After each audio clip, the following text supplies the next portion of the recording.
All right, it's a Pontificators night coming to you live from Hashtag Studios. RT Bear here. I am alive after our hurricane, Burl, or however you say it, Beryl, um, kind of blew through the southern part, Houston, Texas. So we got power. We got power about midday today. So thank the heavens for that. So I haven't been, my due diligence, hanging out with you guys, being present, seeing how you're doing. So you guys in the chat, chime in. This is an interactive show, as is most of my shows. So feel free to ask the Pontificators anything. We're here for you. I see we have SF Gaming in the chat. What does this say? A one that isn't cold is scarcely on, or A1 at all. Okay, I don't know what that's. And who is this? Who is this? This guy I barely get along with anymore. Todd Mulrooney and we're not seeing eye to eye lately. I feel like he's just annoyed with me most of the time. So I think it's all me. I don't think it's Todd. I mean, Todd's always Todd. He's consistent. What is this? We got Rob Hunter. We need to get some other people in the chat. Like Rob, he never comes on the show. He just hangs out in the chat. He doesn't come on the show anymore because of Todd Mulrooney. No. Okay. Well, without further ado, we got a doozy for you, so let's stay focused. So I don't know if you guys have heard, the Comic-Con San Diego SDCC is they've had these conversations, these talks over and over again for the last couple of years about possibly moving San Diego, well, actually Comic-Con itself, from San Diego. This time they're saying hotel gouging. So after what? Over a decade, of gouging people, they're finally, we've had enough. Like, I don't know what led to this, but we'll get into that. Also, Boom Studios has sold to Penguin Random House, so we're going to get into that as well. I saw, I think it's Ross Ritchie. He posted that it's gone. It's somewhere else. It's bye-bye. So maybe, I don't know, maybe Random House will have better success with it than Boom itself did. So it's news. And also Clint Helinski's got some fun Deadpool trailer stuff. So I guess they've been busy doing some advertisements for the new movie. So it's going to be a good show. Full house tonight. Let's see. We got Jerry Roscoe. Good to see you, Art. Hope you are as unaffected by the hurricane. Oh no, we weren't unaffected. The eye of the hurricane passed right over where I'm at. So I got some pics and I got some video to show. We got Edwin the Ace, Hell Peeps. He's got volume 3. He's putting together. We got Tarks, Hail, Comics Gate. Oh, I forgot the most important part of it. 9. Tarks 9. We got Bullet. Art looking younger than ever. How dare you? I know you're mocking me. I think I aged about 10 years in the last couple of days. Without power, in like high 90s with humidity, it's a little tough. It's a little tough. I gotta tell you. All right. Well, let's get the guys in here so that they can commiserate with me, and we can get this show. We can get this party crazy. So, speaking of crazy, we got Rob Hunter. Rob Hunter's got a whole new bunch of like equipment and stuff, and he's gonna razzle and dazzle us with this glowing ear shit that he's got with this big mic. What are you, some kind of, like, what do they call those air traffic controllers? That's what you look like. I'm a gamer. You got a gamer chair? You got to have a gamer chair. No, just a headset. Because you got to have those gamer chairs, that little wraparound thing, and stuff. Those are too expensive, man. Who do you think I am? They look like somebody trying too hard too. I don't think it's cost. Like this chair that I'm in, Mhm. I mean, not that it was cheap, but it is really comfortable. It's just one of those little net things. It's got that like arch support that moves forward. And I'll tell you, I can sit in this damn thing for hours and not Well, get the butt sore. You have to. You're an artist. Yeah. That's Don't the one. brag. That's the Don't Go bragging ahead. about sitting in a chair for hours. Yeah, Dude, it's the- days. Sit in Yeah, that it's- chair for days. it's the main criteria. Rob, I ran, Hack Shack Studios for decades, right? And Yeah. so there's always this that comes up every once in a while, but consistent over the years. There's always some guy, and he comes in and it's like, is it always like this? I'm like, what are you talking about? It's like, my hand is really cramped and it's sore.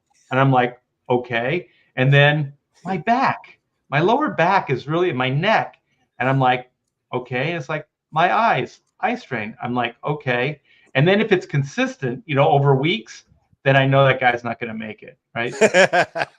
If you're complaining already, you're not going to make it. Yeah.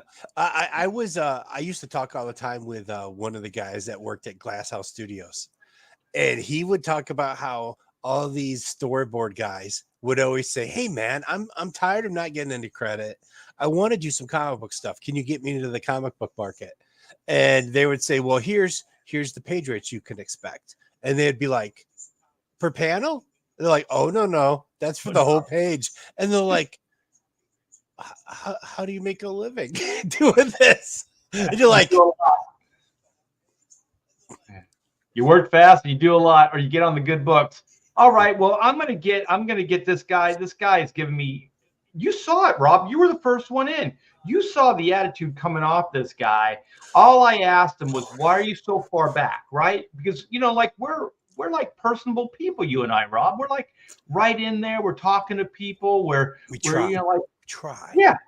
Yeah, we're there. And then this guy's like freaking the other side of the room. He's drinking some kind of concoction that's probably making him more angry. Mm-hmm. I don't quite get it, but Mr. Todd Mulrooney, whatever. Were you flipping me off? You were flipping me off. No. Oh, you were acting like you're rubbing your nose, but you were flipping. Oh. Okay. Todd does not give a F. No. So I just want to remind you, if you look in our green room chat on Monday, I said, "Hey, stay safe, Art." The first one to say it. Yes. And no one else even said it. Nope. So I was worried about you. Well, thank you. That's this was unexpected. I thought after the flipping me off, I thought you were going to say something really mean. No, I'm touched. I was genuinely worried. I wasn't. I know he lives in the castle at the top of the hill. He'll be fine. Yeah, Rob's like, who cares? He'll be okay. He'll just throw money at it because he's rich. King Art. Castle, mountain. No, I need you to stay safe in case I ever want to visit to go in that beautiful pool. Oh, anytime. You're always welcome, Todd. Oh, okay. So now that's a big ass cup, Todd. What are you drinking there? What is that? It is hot chocolate. It's high flavanol cacao chocolate. Cacao. What it does is stimulates stem cells. Oh, sure it does. Oh, is that what your wife's calling it now? Those guys that pick chocolate, put one of those pods in their mouth, and it's always in there, and they're never sick. A pod in your mouth? Yeah, the thing is, inside that pod is a bean, and that bean gets roasted, and that makes chocolate. But that pow is like sort of like fleshy. Oh God! You're putting that in your mouth? No, I'm not. I'm just drinking hot cocoa. He's what drunk. What are you talking about? Yeah, he's drunk. Well, you know what? We're gonna look get it this. up. Look it up. It stimulates stem cells. No, we're not looking this up. We're gonna find out what Clint has to say. Clint is gonna have the final word on whatever that crap you're drinking right now. Should he continue, or should he just dump it down the drain? It's just hot cocoa. I didn't follow any of what Todd was talking about. I know there's like a cocoa bean that that's where chocolate comes from. But that explodes some kind of like fleshy The- shit in your mouth. the Like, what rest is of it was over my head. Magic cocoa. Yeah, and that goes cacao in your mouth. Cacao. Cacao. I don't know. Cacao. I've just never heard of any of that before. I just know there's the cocoa bean, and the you get chocolate from it. What else? No, that's the extent. That's the extent of my knowledge about chocolate. Yeah, I had a Other than there's a lot of sugar. Yeah, I had a friend that used to. Well, Mark Basella, Rob probably knows him. Mark. He used to just sit and eat chocolate-covered cocoa beans, like espresso beans. Yeah. Oh, caffeine and sugar, and I'm sure those are good for him. Is he still alive? Yeah. You know, you were talking about storyboards, Rob. That's what he's doing now. He left comics. He's doing storyboards. Apparently, storyboards. Well, maybe not as fun as more lucrative. I mean, there's quite a few guys where they disappear, and good comic book artists, and they disappear, and it's storyboards for TV shows and stuff and cartoons. Yep, that's Sean Chen. That's where Sean Chen is. Oh yeah, Sean Chen. He does a lot of commercial work because he's outside New York City. Yeah, and it's the real world. It's like it's not as fun. You're still drawing, but it like you can pay your bills, and it's a 9-to-5 job with a week. Get paid every 2 weeks on a paycheck. Yeah, so there was this company that I worked with. They were called Famous Frames, and there was a agency in New York and in LA. And so I used to work for them, on the side. Like they liked me. I turned over, work quick and good. And I think my biggest claim to fame was the Wiener Dude attitude. Remember Der Wiener Schnitzel? I don't know if that's a nationwide chain, but they called it the Wiener Dude attitude. This was some years ago. And so it was just this hot dog that was like a superhero or something. And so I did a lot of advertising, like print ad stuff. And then, like those little placements they put on the trays. They were like these comic strips that I did for the Wiener Dude attitude. And I'll tell you, like I did the trays, that was like a day's worth of work, and it paid me like a couple months worth of comic book, money. And so I always appreciated that, that little advertise, but it is really soulless work.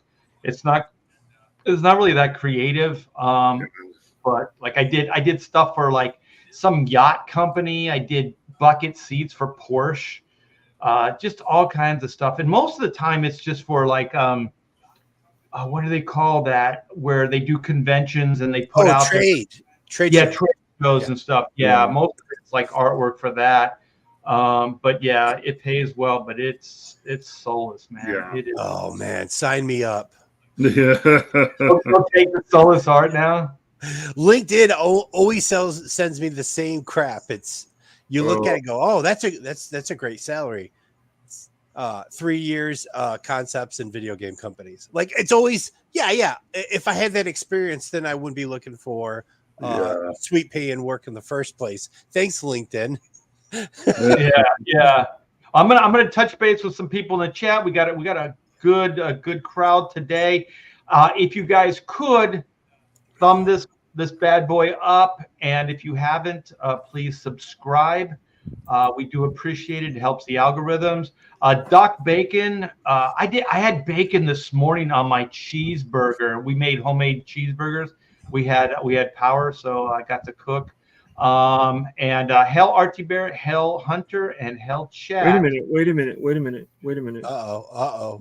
You're suggesting that you needed power to cook cheeseburgers.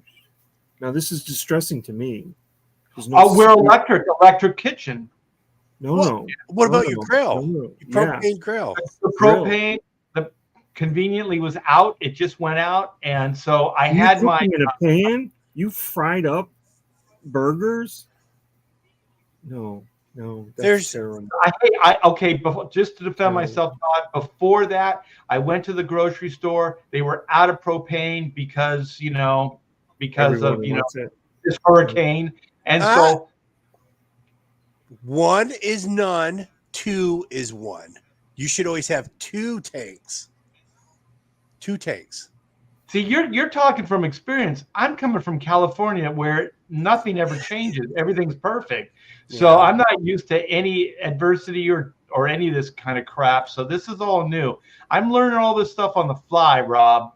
So yes, First off, get yourself a pellet grill and quit this nonsense with propane. That doesn't flavor your meat. Pellet grill. Yeah, I have a green eggs. No, that's a charcoal grill. Oh. Those are charcoal. Why do they brag about that? You can actually you can put, there's wood you can put in there. You can burn wood. Yeah. You can burn wood. You can get like hickory. You can get like maple chips. I mean, you can just get charcoal. I mean, I have a cherry maple blend of pellets.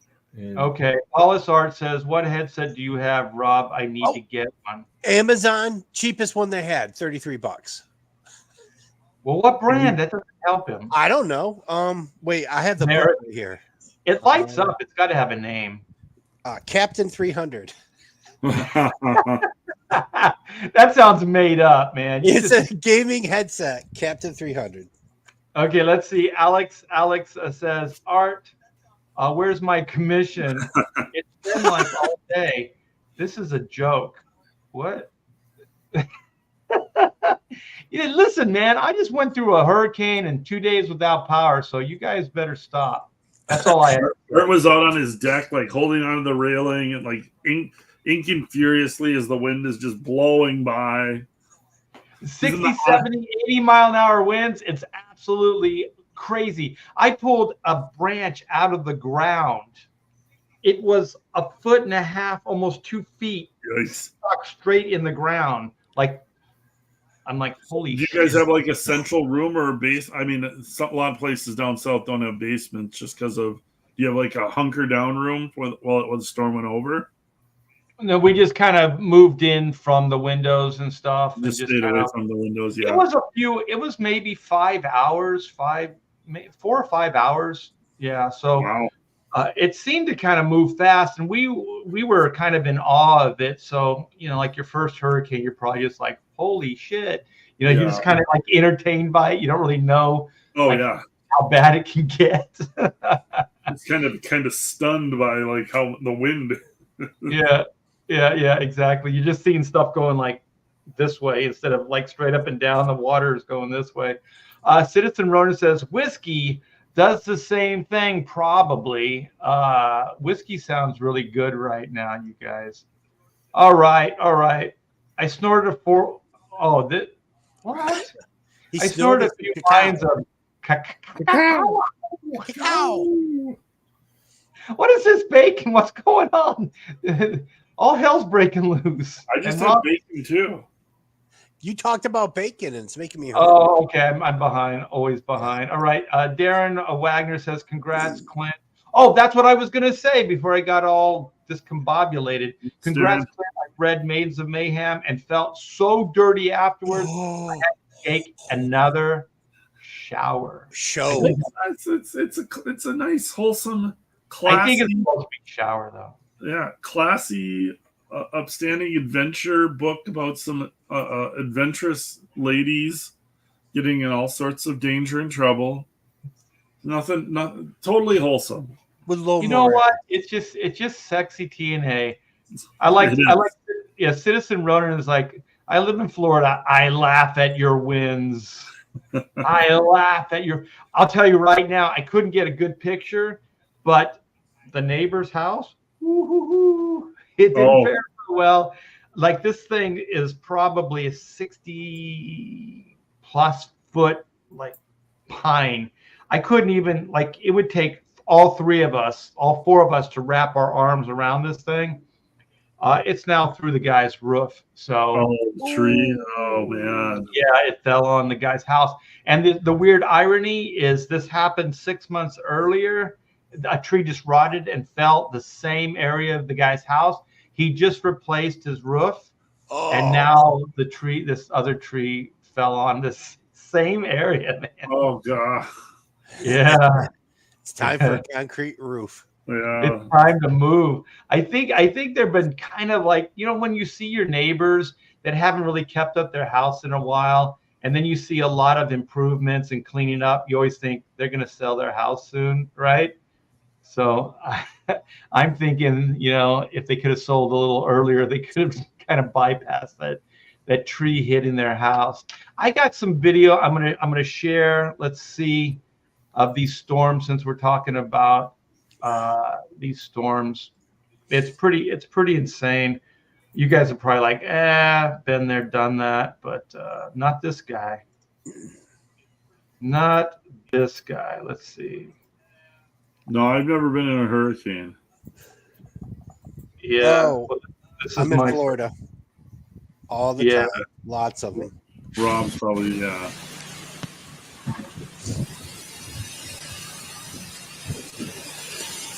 So this is before the big wind picked up.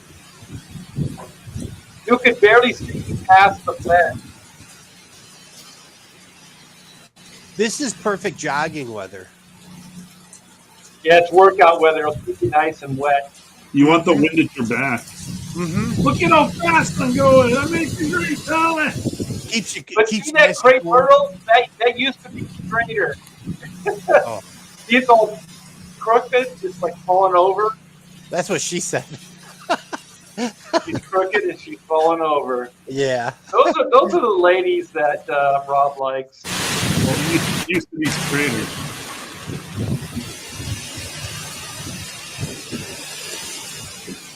I gotta find out how to get out of here. Yeah, so that's that, and I got some pics. Let's see if I can figure out how to get the hell out of here. Oh, I can't do it. Yeah, I can. Where there's a will, there's a way. Right, Todd? That's right. Come on, Todd. I need moral support. Where are you? I'm right here. That's right. Where there's a will, there's a way. And next time, cook those burgers on a grill. Man, Todd gets really I'm lucky I judgy even about got a burger.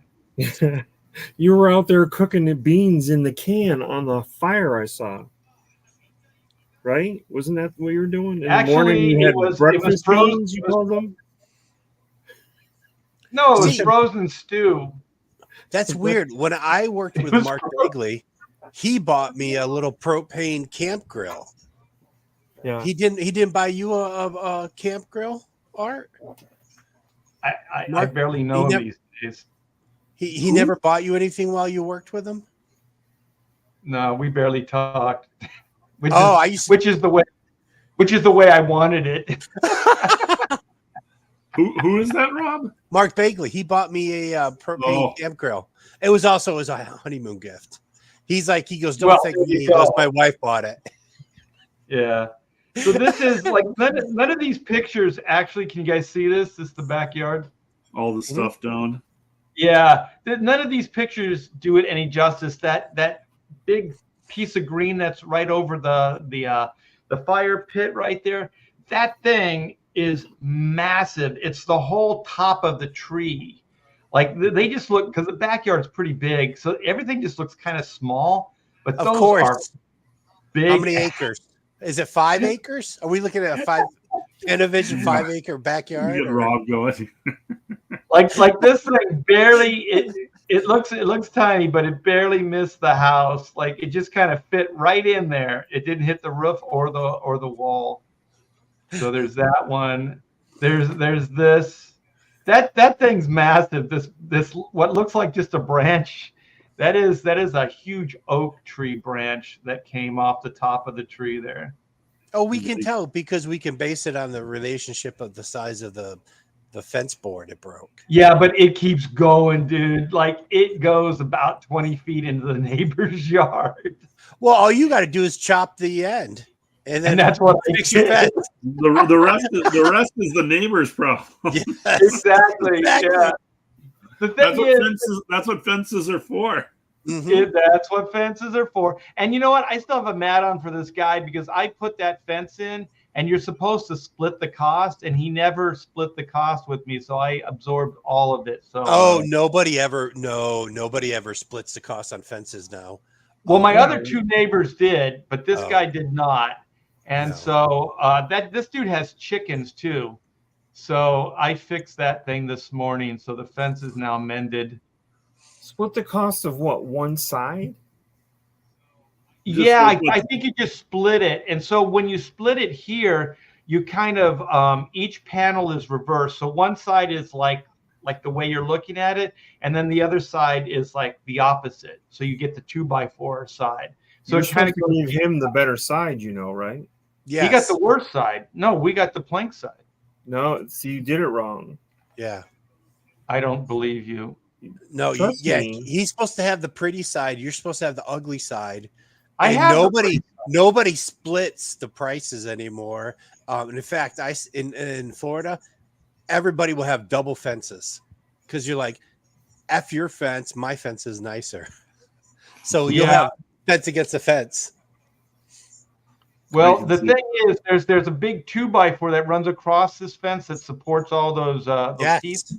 So so I'm going to have to replace that because I'm not putting it past this guy to do anything. Also, just as justice served, his whole back fence is gone. So this is the guy that the tree fell on his house too. So he's feeling the pain.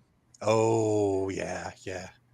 So here's that tree that looks small, but it's the top of the tree, but it's pretty substantial. Yikes. And then we're back to square one. So that's my pain. That's Hurricane Burl.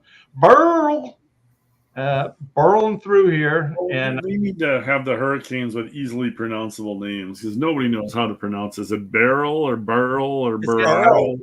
It's got a Y and an L. It's stupid damn names. But apparently there was some flooding. The one good thing about, I'm sure, Rob, where you live, before you bought stuff, they have floodplains and stuff like that you got to look into. And so we're like great as far as floodplains. This whole area is like the best you can get. So it drains really, really fast. And there's like a green belt right behind the property. Mm-hmm. And it's probably about 20 feet deep. That thing fills up all the way to the surface. But we've never had a problem. And within, I don't know, half a day, that thing drains because we got lakes all over the place. Mm-hmm. So whoever designed everything did a really, really good job. Because even in California, when it would rain there, we would get like flood zones. Like in the backyard, there would be like places that would take days for it to drain. Here, it's hours. Like there's nothing like that around here. First question, every house we looked at when we bought a house in 2011 was how high was it off of sea level? Yeah. And so we aren't in a floodplain either. And you actually, when it rains super hard, the backyard will start to fill up with water, and then the water just goes down the sides. So the neighborhood was actually planned out so that all the water rushes down the streets. Yeah, when you got a good engineer, good city planner and stuff like that, there's usually no problem. California, they're just a bunch of money grubbing maniacs. Yeah. They don't really give a shit because when we in Corona, we were on a hill, and within the first month of moving in, we had a slope in the backyard. And I remember talking to different people. When you're buying something, everybody says, "Oh yeah, that hill's on bedrock. That thing ain't moving, right?" Yeah. And I'm like, "Oh man, it's pretty steep hill back there."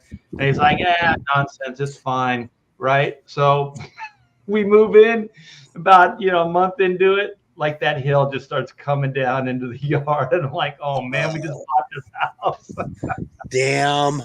Yeah. Like mudslide kind of thing, or. Yep. And then the following year, we had like major fires. Like there's an extra season in California. It's called fire season. Yeah. And so the whole hill just burnt down, and so that means the little foliage that was there was gone. So the little roots that are holding the dirt in the ground together, and then the ground just And so it decided to rain in California that season, And so then it was even worse the next year, like when there was nothing on the ground. Yeah. So FEMA came in and they basically took the hill out. He just graded that sucker down. I don't know how the hell they do that, but they did. Yeah. So that must have cost them, hundreds of thousands of dollars. Tens of millions. Tens of millions. I don't know. I'm thinking those guys probably work like, comic book artists, like on the cheap. FEMA's government, so no. That's true. And they pay whoever does it. They get paid fantastic. And it's government contract. Yeah, they're lining up for government contract work. Yeah, yeah. So any kind of construction or landscaping like that. Oh God, yeah. That's easy money right there. And don't they also have kind of job security? Like government workers? Well, the people who actually work for FEMA, they do, but all that contractor stuff. Yeah. So those are just contracts for whatever the project is or whatever the job is. So we got Darren Wagner in the house. We got the metal. This is the metal. What does Darren Wagner say? Oh, we already read this, right? Or did we? At least Maidens of Mayhem rather enjoyed their misadventures. That makes all the difference. That's cool, man. We got Leg Kick. He says hello. Hello, Leg Kick. No, there's no hello for Todd. Oh, it's because he's mean. Todd doesn't give a F. People get scared of Todd. Yeah. I think it's that crap you're drinking, Todd. Cacao. It makes you angry. I'm going to send you the information. I don't want it. How come you're not having hot chocolate down where you are, Art? Yeah, that would be nice, just to heat your body up. 100 degrees of humidity, and just sit out in the morning and have a nice cup of hot chocolate. I just mowed. I was out there with a nice big steaming cup of hot chocolate while I was mowing. It was great. And it was refreshing, right? It was 90 degrees and 90 humidity. That's when you just chug hot chocolate. Like you want a little bit of a scald in the back of your throat. I splash it on myself a little just to, like aftershave. Like Like Rob. All right, I just want you guys to listen up. This is Sacred Geek. Trademark, always trademark, you guys. Always trademark. If you take away one thing from Pontificators tonight, trademark everything. Because most people are thieves like Todd. Yes. Whoa. Look at that. He was aghast. I thought Todd was going to do one of these Italian things, He was aghast at your accusations. Todd, you're always so far away. I feel distance between us. Oh my God. We miss you. We do. We miss you. Wait, just keep your hand there so your hand's really big. You're reaching out to us. Is that better? Oh, see, that's what you look like. See, Clint, right there? That's what you always look like. Hey, guys. Hey, Clint, how's it back there? Yeah. Clint, sit back there and eat a sandwich and don't give an F. Don't give an F. Oh, look who's got a gamer chair. I know, a little pillow. He's got a little pillow cup holder on the side. For a long day of drawing. That's what happens when your phone. Yeah, when you draw sexy, you make a killing. Yeah. All right, let's go. We got another question. You guys focus. I'm wondering, do creators in CG group video chat offline talk from story ideas or character designs, etc.? We do all the time, like all the best ideas that Rob's got in his book and Clint and even some of they're all Clint's. They all no. They're all art. Me. Okay. Well, stole them straight from came up with all of our one success idea. is stolen from Art. Yeah, to make him like a robot or something. I was gonna draw this religious book about nuns, and Art's like, Clint, I think that's the wrong path for you. He's like, what you need to focus on are big giant tits. And I was like, I'm not sure that's the way I want to go, Art. And he said, do it. And so That's what. But remember, Clint, you said I have to run it by my pastor this Sunday and see what he has to say. And if he gives me the green light, then it's all about the TNA. Surprisingly, my pastor thought it was a great idea, well, especially once he heard it was from Art. So yeah, I have connections with. No, I'm not going to say it, man, because that's tempting fate right there. All right, Leg Kick comes. See, Leg Kick knows. $2 super chat. Boom Studios was just bought by a Penguin Random House. Yeah, we got that. If we ever get around to it, Leg Kick. We have the tab here. But first, I have a question. About Boom Studios. No, you figured out a question? A question. Ooh. What are they? Aren't they all just licensed? So what's the company? That's the thing, is this is the biggest scam. Yeah. Like Ross Ritchie just like scammed Random House. You're just gonna reprint of money. All right. Do you guys want to go into this since Rob went? You want to go do the Random House? Do it now. It's a good story. It's a good story. No, that's the whole story.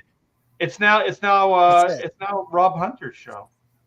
Well, Rob, Aaron, take it over. Take it. You got it. It's all you. Go now. So Aaron Sparrow actually talked about this because he used to work at Boom Studios, and I'm thinking critical.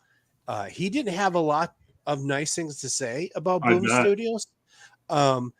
But he brought this up also, and it's the first thing I thought of because I've never bought a Boom Studio comic, but every time I've seen ads for Boom Studios, it's all licensed books. Yeah. So when you buy a company that does that, what are you buying? Exactly. Yeah. Well, you know what? They do have a division there of creator owned. It's called Boombox. Is it Boombox? I don't know. Yeah, so they do have a division of original creator-owned IPs. Yeah. Let me read it so people have a little bit of know what we're talking about here. The Random House Publishing Group, a division of the world's largest trade publisher, Penguin Random House, has entered into an agreement to acquire comic book graphic novel and licensed storyteller, publisher, and studio. Wow, that's when you're overcompensating. You know what I mean? You can't just say comic book studio, right? Yeah. You have to say all these things, so it seems like you're more important. Boom Studios publishing program will now join the Random House World's portfolio of imprints alongside Del Rey, Inklore, and the RH World's licensing program. I have no idea other than Del Rey what they're talking about. The company will retain its editorial and publishing independence, reporting to Random House World's president, Scott Shannon, Keith Clayton, VP publisher, Random House World, and Bill Takes, EVP. Look at everybody's just like taking credit, right? They're all patting themselves on the back here. EVP for business strategy. Listen, man, really, you're just buying something. All these people, it's just crazy. Yeah. Random House Publishing Group will work alongside Shannon and the Boom Studios team to help manage and integrate the new imprint. Go ahead. Like Random House could create a comic book company better than Boom, like overnight if they wanted to. Like, I know. It would take nothing for them. Like Boom doesn't own, like Boom has a creator owned kind of thing where it's like if you bring your book to Boom, they get a piece of it. I think one other big what was the Bruce Willis movie where it was Surrogates. Surrogates was one of the Boom books, I think, that got made into a movie where everybody lived through their robot, so they just were like hooked up in the room. Yeah, that movie was real world robots. But like they don't have like they're following the Dark Horse model, but Dark Horse has been obviously way more successful at it. And their whole thing is trying to get their comics option for movies. That's how they make their money. I know they had the big Keanu Reeves Kickstarter book, big Berserker. So that's a big deal. Like that's going to obviously get turned into a movie. I think it's already been optioned, and Keanu's attached to it, obviously. But other than that, like it's just office space that they're renting, and a bunch of guys that are have some experience as comic book editors that you could find in any publishing thing to do what they're doing. Like this was a jackpot goldmine for one person, Ross Ritchie. Yeah, I have to read this. This is added Shannon. Over the past several years, Random House Worlds has partnered with Boom Studios on various projects and had the benefit of seeing firsthand their best-in-class comics publishing. Wow. Ross and his team have built a dynamic, imaginative home for a diverse and talented roster of creators. We are thrilled to welcome Boom Studios to our house and now work side by side with the imaginative team. Like you guys said, the reason I have a theory, this is the only thing that works for me, is that there are movies in the works. These guys aren't buying a publishing company. Somehow they're buying something that is potentially, going to be made into something else. Because I think you were alluding to it, Clint. Money, if you have money, you can get creatives. You don't have to buy a printing division or a publishing house. Yeah. You pay individual creators to create stuff for you. That's what Boom's doing, Mm-hmm.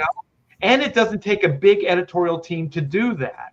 I mean, really all you need is somebody to advertise, deal with the printer, and then basically bring the book together like an editor. But you don't even need like a heavy-handed editor. Basically just just somebody who can, make, like go over deadlines, what do they call that? Where you're basically you're just like a manager, right? You're managing the publishing schedules, the printing, the talent, all that stuff, but you're not really working as a creative editor. That's all done by the creative team.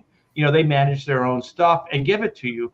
Like at Image Comics, there weren't people that were reading over your book and stuff like that. You basically, you gave it to them, they set up the printing, and then they published it. Yeah. That's all you need.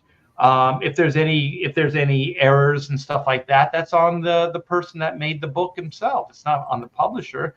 So yeah, what are they really getting?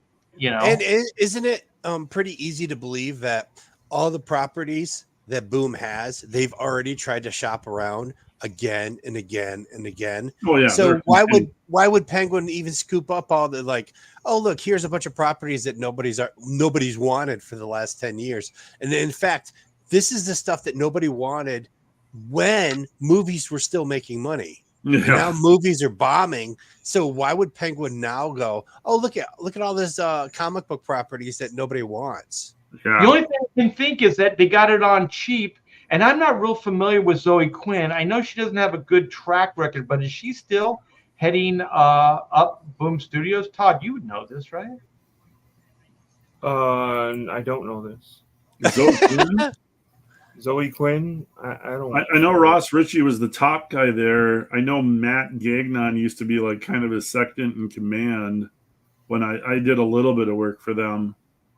Zoe Quinn, I'm not familiar with. I think if I remember right, she just got hired in. She's one of those diversity type people. She might even be one of those. What were they calling those? Not milkshake girls, but the network. What was that network that we broke? Todd, we broke that story. Whisper Network. The Whisper Network. Thank you, Oh. Marcus. Yeah, when I read that too, diverse. That's it, man. Oh yeah. Everything's got to use that word. Like that's somehow they think that gives them cachet. I don't see how, because whenever I see diverse now, I just think it's going to be a shit show. but this would be the interesting aspect of the story if there was any real journalists out there that could find stuff out, is what is the value of Boom to, is it Random House? Yeah, Random House. Yeah. What value do they see in that? Because you kind of if they've got stuff already optioned and in the pipeline, yeah, then they're buying into that. I could see that's where there'd be value. But would they profit from that? Would they profit from deals that are already in the pipeline? The thing is they could put out books off of projects that are optioned. No, I think they would. because I guarantee you those deals that individual creators are making with Boom Studios are those really, really one-sided deals. Oh yeah, like most of those creatives are really, really desperate, you know, and if somebody's going to pay them to do their book, they're going to sign on the dotted line. So I almost guarantee you the individual creator has very little say. No, that's not my question. My question would be let me finish my thought. So then when you know Penguin buys this, or you know from Boom, they will own those properties. I almost guarantee you. Mm-hmm. So any of that stuff, like whatever the IP is, if there is a movie deal made already, that contract between that individual that created it and the publisher, which is Boom, will just transfer over to Penguin Random House. So anything that they have under that old contract or the original contract, I'm sure if it's still valid, you know, the time hasn't lapsed, it will go right over into Random House. So then in a way that they have those inroads with movies, film. But are those contracts are written that way? Because if you look at the Dark, I mean, because like when you look at the Dark Horse, when Dark Horse gets a movie made, the producer credit is always the owner of Dark Horse. Yeah, Mike. Would Ross like if you look at that contract, does this say like Ross Ritchie is going to get that producer credit and percentage, and Boom gets nothing? I'm sure whoever is in charge will get producer credit, whether it's Ross Ritchie or whether it's Boom Studios or whoever. I almost guarantee you, because that's the first thing those people negotiate. No, I know that, but that's the question. Like literally, if like Berserker comes out, well, maybe not Berserker, because I don't think Keanu Reeves would give up many rights to get. This would be my guess. I get what you're going for, Rob, and this would be my guess. This I think would be the thing that would have value, and maybe this is what Ross sold. Is Ross had executive producer credits on all of those option things, anything that's optioned, like his name was going to be attached. And however and this wouldn't surprise me either, is however he had these written contracts out to these creatives, that if he sold the company, it goes with what he sells. Oh, so Penguin would be buying, like now Penguin I would say that. And that's I don't know. I don't even know if they need to put that in the contract. Like, because the thing is, that article we read just a little bit, it says that Boom Studios is still involved. So it's not like Boom Studios is completely involved. I mean, Boom Studios. No, they use their facility. They said they're using their people and everything. So Boom Studios is owned by Random House. What? It's owned by Random House now. So like so they own the studio, but they own all of the elements that are there too. Right. I almost guarantee you, like I originally said, that's what they're buying. They're buying film rights that we just don't know already exist. Yeah. And I almost guarantee you, Ross Ritchie or whoever is higher up on Boom Studios is going to be connected in perpetuity on whatever those deals are, like as far as film licensing, things like that. I bet you that's already in the contract. I almost 100% bet. I've seen some of those contracts with like Scott Rosenberg, like he sent me some of these things, like that's how they're written. And usually they're in perpetuity as well. So I'm almost positive, like anybody that sold these things, with the exception of Keanu, or anybody came in with any clout, they got a different deal, of course. But anybody that came in there without any clout has that idea. And what was that movie you brought up, Clint?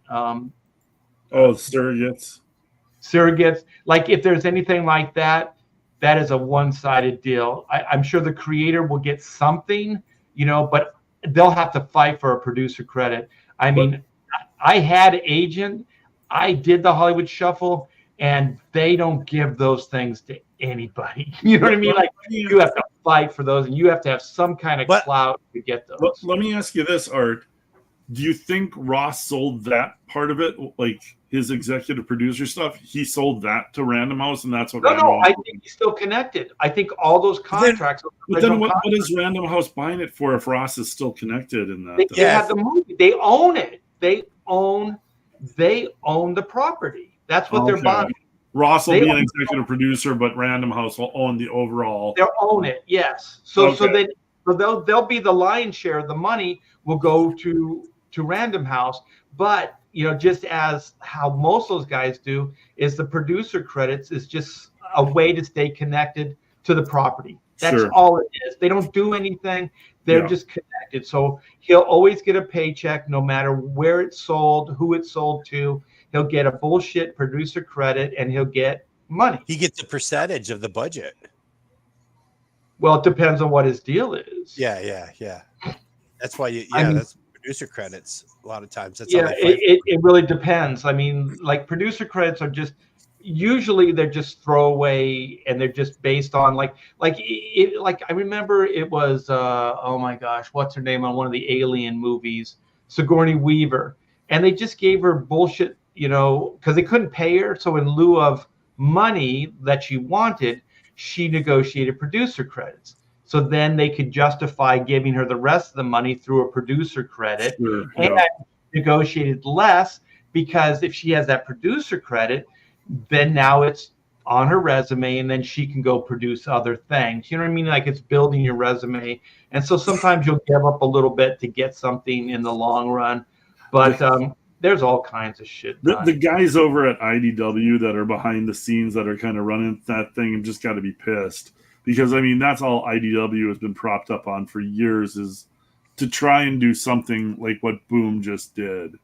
It's like, I mean, these comic book companies that pop up like this, and there's some smaller ones, it's all, I mean, if they don't option one of their comics for a movie within the first 3-4 years that they're up, all of their investor money is gone. And they, start going farther and farther into debt until they just disappear. Well, it's weird. Like we can go historically speaking, like when Marvel bought Malibu, I didn't understand that because I'm like, what are they getting? And we had what's his name on the show? Aaron Sparrow, or wasn't it? Or was it? No, it was. Worked there. He was the editor. Who was blanking? I'm blanking too. He was great. He was giving. Roland Man, thank you. Yeah, he was giving us the lowdown on that, and it still didn't really make that much sense because I was like, they're not really getting IP. They kind of get Men in Black, because I'm sure that Scott Rosenberg stayed attached to it, right? So he'll get producer credits. Once again, the stuff we're talking about, he stayed connected to it, but Marvel owns Men in Black at this point. Yeah.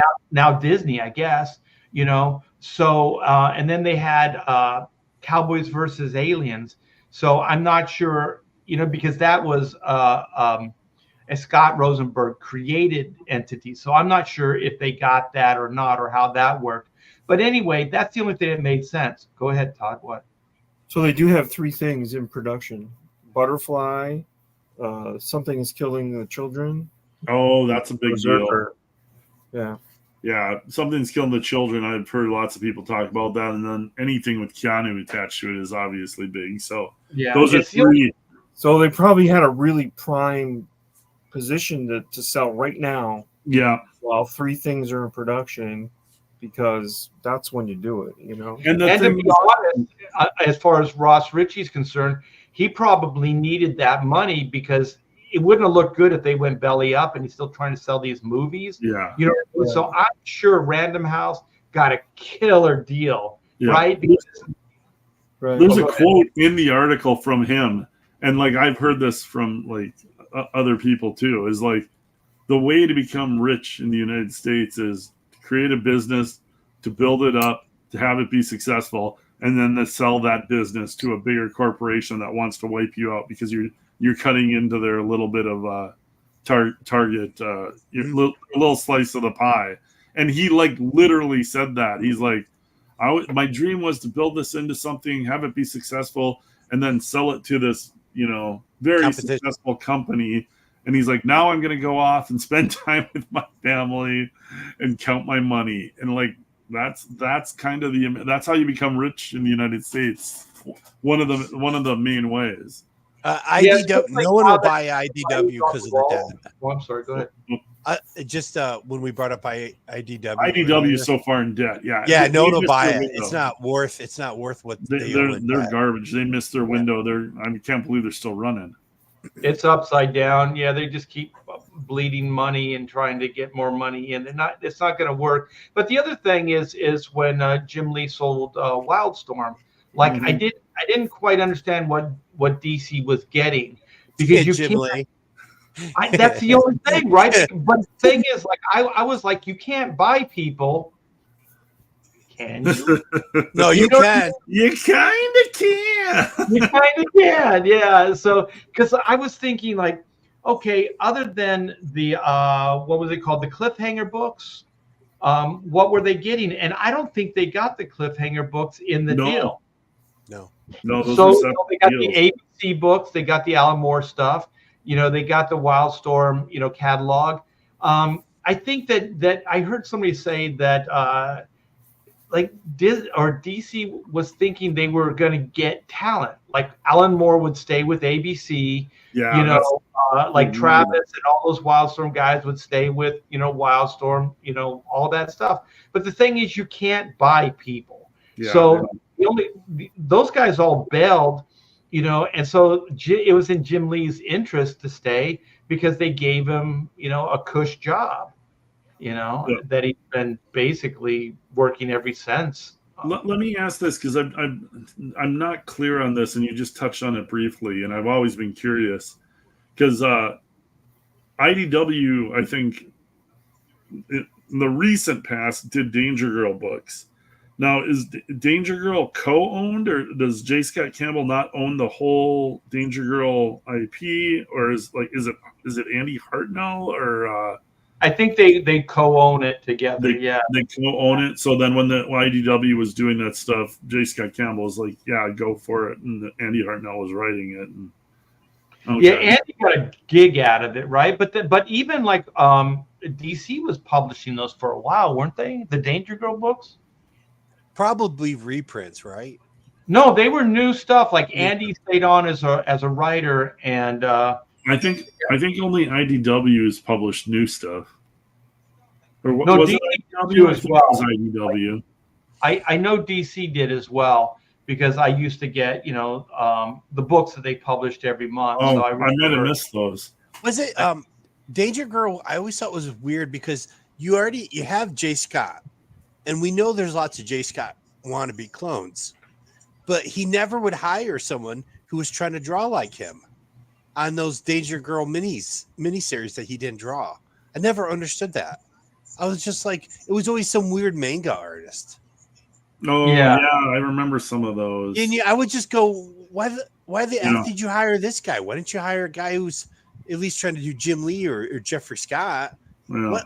Because then Jeffrey Scott could do the covers, and Yeah, I've never understood why they don't do more of that. Like some guys can only do covers anymore, but then get an interior artist that looks somewhat similar, and it's Well, the thing is, it's part of the brand. Like, part of the brand is the aesthetic, and so the aesthetic is the J. Scott Campbell aesthetic. So, you market your aesthetic. I mean, look at like all the studios, like Wildstorm, like Jim Lee. Basically, a lot of those guys were clones of him. Yeah. So he was kind of marketing himself. Yes. as a look, as a line of books. So but J. Scott didn't do that. J. Scott hired manga guys. I don't think he had anything to do with that. I think it was Andy. I think I don't think he was doing I don't think he was having much to do with any of those books after the fact. Yeah, that's too bad. That's too bad. I don't think the money was there. Like, I mean, it was probably a couple bucks here, a couple bucks there. Compared to covers. Just drawing covers and selling the artwork. Sketches, his little doodles. He did that one. He did like a couple issues of Wildsiders. That's what it was. Yes, that was going to be his like new Gen 13 kind of thing, and he did like 2 issues of it. And the market had changed, and like I don't think the numbers came in anywhere near what he was hoping for, and he just quit like mid-story and was like, "Nope, screw this." I'm gonna go do also, I think when Wildsiders came out, those cliffhanger, like those books were starting to tank, because I was supposed to work with Bocello on Steampunk, so my original negotiated page rate was great, right? So I did some of the promotional artwork and everything. I had to deal with Chris. They reneged. Once they got the numbers back, man, they reneged. And I have to say, Richard Friend went in there and hit a home run, but they paid him way below what he should have made. But before that, we were talking about doodles. I'm going to share my campaign before we go any further. Oodles of doodles and other stuff too, you guys. It's the reason this season for 2 days, almost 3 days now. I haven't been able to promote this bad boy, so I got to help. I got to get the word out. You guys can help. Please, share and help get the word out. So Oodles of Doodles and other stuff too. Lavish hardbound art book showcasing the various creative sides of me. So I was hoping that we'd be 10K by this point. We are so damn close, you guys. Yeah, we're a little under 800 away. So if we could get this, bridge that gap tonight, that would be awesome. By the end of the week, I would love if we could do that. So that's a goal. You got to have a goal. You got to work towards something. So let's work towards that 10K. I didn't get to go on Bros. I didn't get to go on Kings this week. So those were my big pushes. So I think Kings was canceled on Monday too, Art. So. Oh, was it? I think so. All right. So here's the cover. So this is the second printing of Oodles of Doodles and other stuff too. The first book, there was a 500 print run. We completely sold out of that. These books are reselling on eBay anywhere between $65 and $110. So there is quite a little collector market for this thing. And but you can get this for $40, and this is going to be a new and improved version of this book. So we got a 9x12 60-page glossy stock paper. We got a quote from Kevin Nolan, the great Kevin Nolan. I've been jealous of Art's inking for many years. He really makes beautiful lines. If you isolate them and discard the context, they are still graceful and elegant. But he's not just an inker. He draws beautifully as well. I think that might explain half of the secret of his success. If he puts a shadow under the nose, he adds a texture. He's sensitive to the underlying structure, so he doesn't make the mistakes you're likely to see from an inker who is just tracing the pencils. The other stuff, I have no idea. I've tried to make lines as elegant as his, and I fail every time. Kevin Nolan. Thank you, man. That is quite an endorsement. He's one of the guys that I still look at for inspiration. Mm-hmm. So amazing. I love Kevin Nolan stuff. So that's high praise indeed. That was really cool. Yeah. So we got to jam. I think it was at the Smallville Con. We had a slow moment, and so I penciled up this Batman head drawing, and just asked him, if I could pay him to ink it, and he did it. And he did it absolutely free. So nice. That's the artwork that's right here. So I got a jam between me and the master, Kevin Nolan, which I will never sell. That's in my private collection. And so here's some of the new pages. So you will not find this in the original printing. This is only going to be in the second printing, you guys. So we have some pop culture stuff. So we have like Captain Kirk. We have Gigantor, penciled by the great Mike Mignola. Inks and washes by me. We got Del Keown, Mandy Summers, Gemshock. We got Ethan Van Sciver's Cyberfrog. And we got Mark Poulton and John Malin's Lilith from Graveyard Shift there in the lower right corner. So there's a lot of CG artwork, a lot of Comicsgate stuff. This goes back to 92. This is a digital re-ink from the original scans from 92. This was the cable promotional work that I did for Marvel for the ongoing series. And so I liked it so much, I asked if Thomas Mason would color this up. So this is all new. The only place you're going to see this artwork is in this book. So I did this just for a kick. So that's in the book, you guys.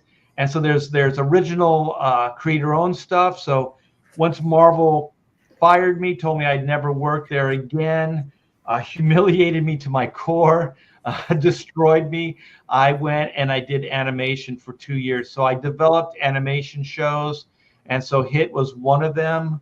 So we have a couple entries in here, and the only place you're ever going to see this stuff, these Bible entries for the shows, are in this book as well. So never before published, never before seen. So we got some more CG artwork. We got Billy Tucci's She character. So this is a work in progress. Yeah, it came out really good. And this book is big, you guys. So it's a coffee table size book. So these images, they look small on your screen right now, but these things are they look so impressive, all printed up. They look really good. And so Del Keown, on loan, he said it would be okay if I use this piece of artwork. Sweet. And thanks. We got Pitt. So this is a print that you can get in 2 of the different tiers. And so then there it is. We have the 11x17 Juju print. This is celebrating the 30th anniversary of Black and White 30 years ago. In 1994, the original series came out. And so this is a new big bad for the upcoming series that's coming out this October, which will make it 30 years. So this is Juju. She's a Valdoon priestess. She can raise the dead. This is kind of my ode, my tribute to Sinbad, the Harryhausen stuff with the skeletal warriors. So I thought it was fun. So it's kind of promotional stuff. So and also gives you an insight on what you could expect with the upcoming series. So then we have a couple different print sets. We have print set A. And keep in mind, you guys, all these come with a signed and numbered book. So then we have print set B. Love that voodoo. Oh, back here, yeah. Yeah, it's small, but yeah, it looks good big. All these are awesome. It looks good big. Yeah, it looks even better. I knew you'd appreciate that, Clint. Hell yeah. Loved voodoo. Yeah. So very cool. And so then we have the commemorative head sketches. So these are the new power suits. So this is also kind of a early promo for the upcoming series, which we're going to do in volume 1 or volume 3 and volume 4. Volume 3, I'm writing with Aaron Sparrow, and we're calling it Sins of the Father. So these are the new power suits, and you can get me to draw these on the flyleaf. There are some drawing tiers in this book. So I've had a couple of you guys for the last year or so ask for commissions if I'm taking any commissions. And to stay focused on Black and White Volume 2, I declined. So in this campaign, I'm taking some commissions. So we got the 11x17 commission that I've had a couple of you ask if I could reinstate it. So I may be bringing this back. We completely sold out. I'm doing them very sparingly because I don't want to be inundated with commissions, because I want to stay focused on Black and White Volume 3 and getting as much done as I can before we go live on it. And so then we have the original head sketches, which are 9x12. And these are going to be as detailed as this image you see. So these aren't like the doodles that I usually do. These are a little bit more finished. So they're a little bit more expensive as well. So let me see how many of the head sketches, because I only offered 5. So let's see. We got 2 out of 5. So we got 3 more. And we did sell out of that 11x17. But if you guys want me to draw for you 11x17 in this style here with limited backgrounds, just contact me and I'll bring a new tier up for you guys. So yeah, you guys. So Oodles and Doodles, other stuff too. That's my new campaign. We're a little over a week on this. We got 65 backers, 9,210. Oh shit, 9,605. We just got a backer. Thank you very much. Now we're under 400 away from 10,000. We could do this tonight. That's how you do it, right there, baby. Yeah, hells to the yeah. So thank you very much. Thanks, guys, for all the support. I do appreciate it. You guys are the best. And Todd has something to say. Yeah, I know you like to do this thing where you pull things out of the T-Bear vault. Well, I found something. Oh my! From the T-Bear vault from when you were young. Oh, is this going to embarrass me? Do you have it there? No. This shouldn't embarrass you at all.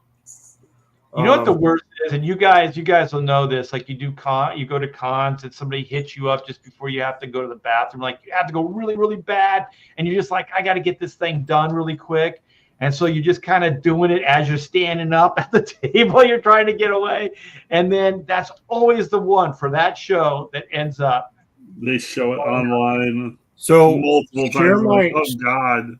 Share my screen, if you will, and I want to show you a little video. Oh, this kid rocks! Yeah. This is little Artie T-Bear playing with the California Philharmonic. There we go. There's the sound.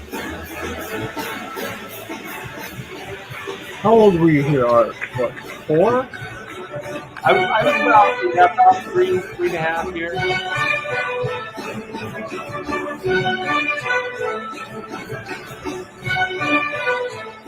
I like that it's a full-size kit, too. That's not a kid-size kit.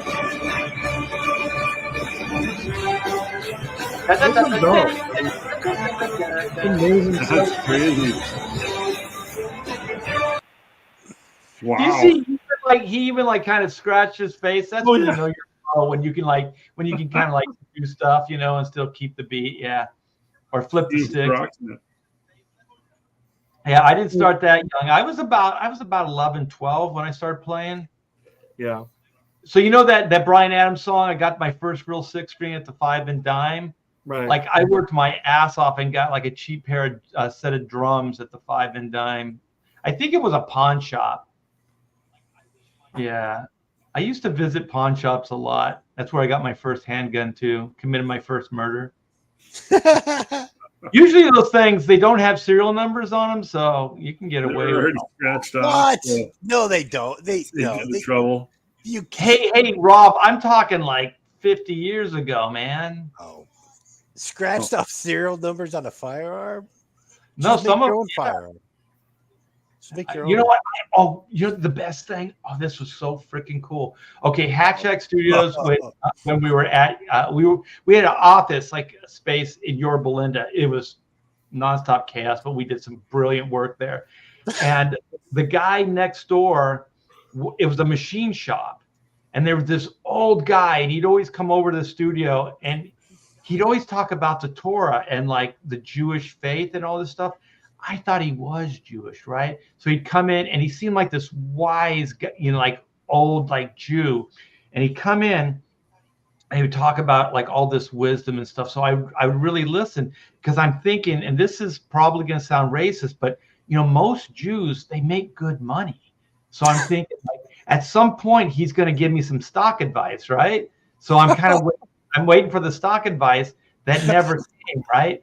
And so then finally, he just came to me. He walked over to my desk and he said it really like in my ear. He goes, anything you want me to make for you, I can make it. And I'm like what? And I said, a gun? He goes, oh, I can make you a killer gun. And then he goes, and it will be untraceable. Wow. And I was like, oh my gosh. And so then I talked because the owner didn't kind of stay at that location very much. So I saw him once. I was going, who's that like old Jewish guy? He goes, Jewish guy. I go, he's always talking about the Torah and everything. And it seems like he's got like some sage advice. He goes, oh, that's that crazy Italian guy. He goes, that guy's not a Jew. I go, why does he always talk about the Torah? Because I don't know, he's crazy. So yeah, those are the kind of people that I hung out with. Yeah. Look at Todd. That sounds about right. Yeah. If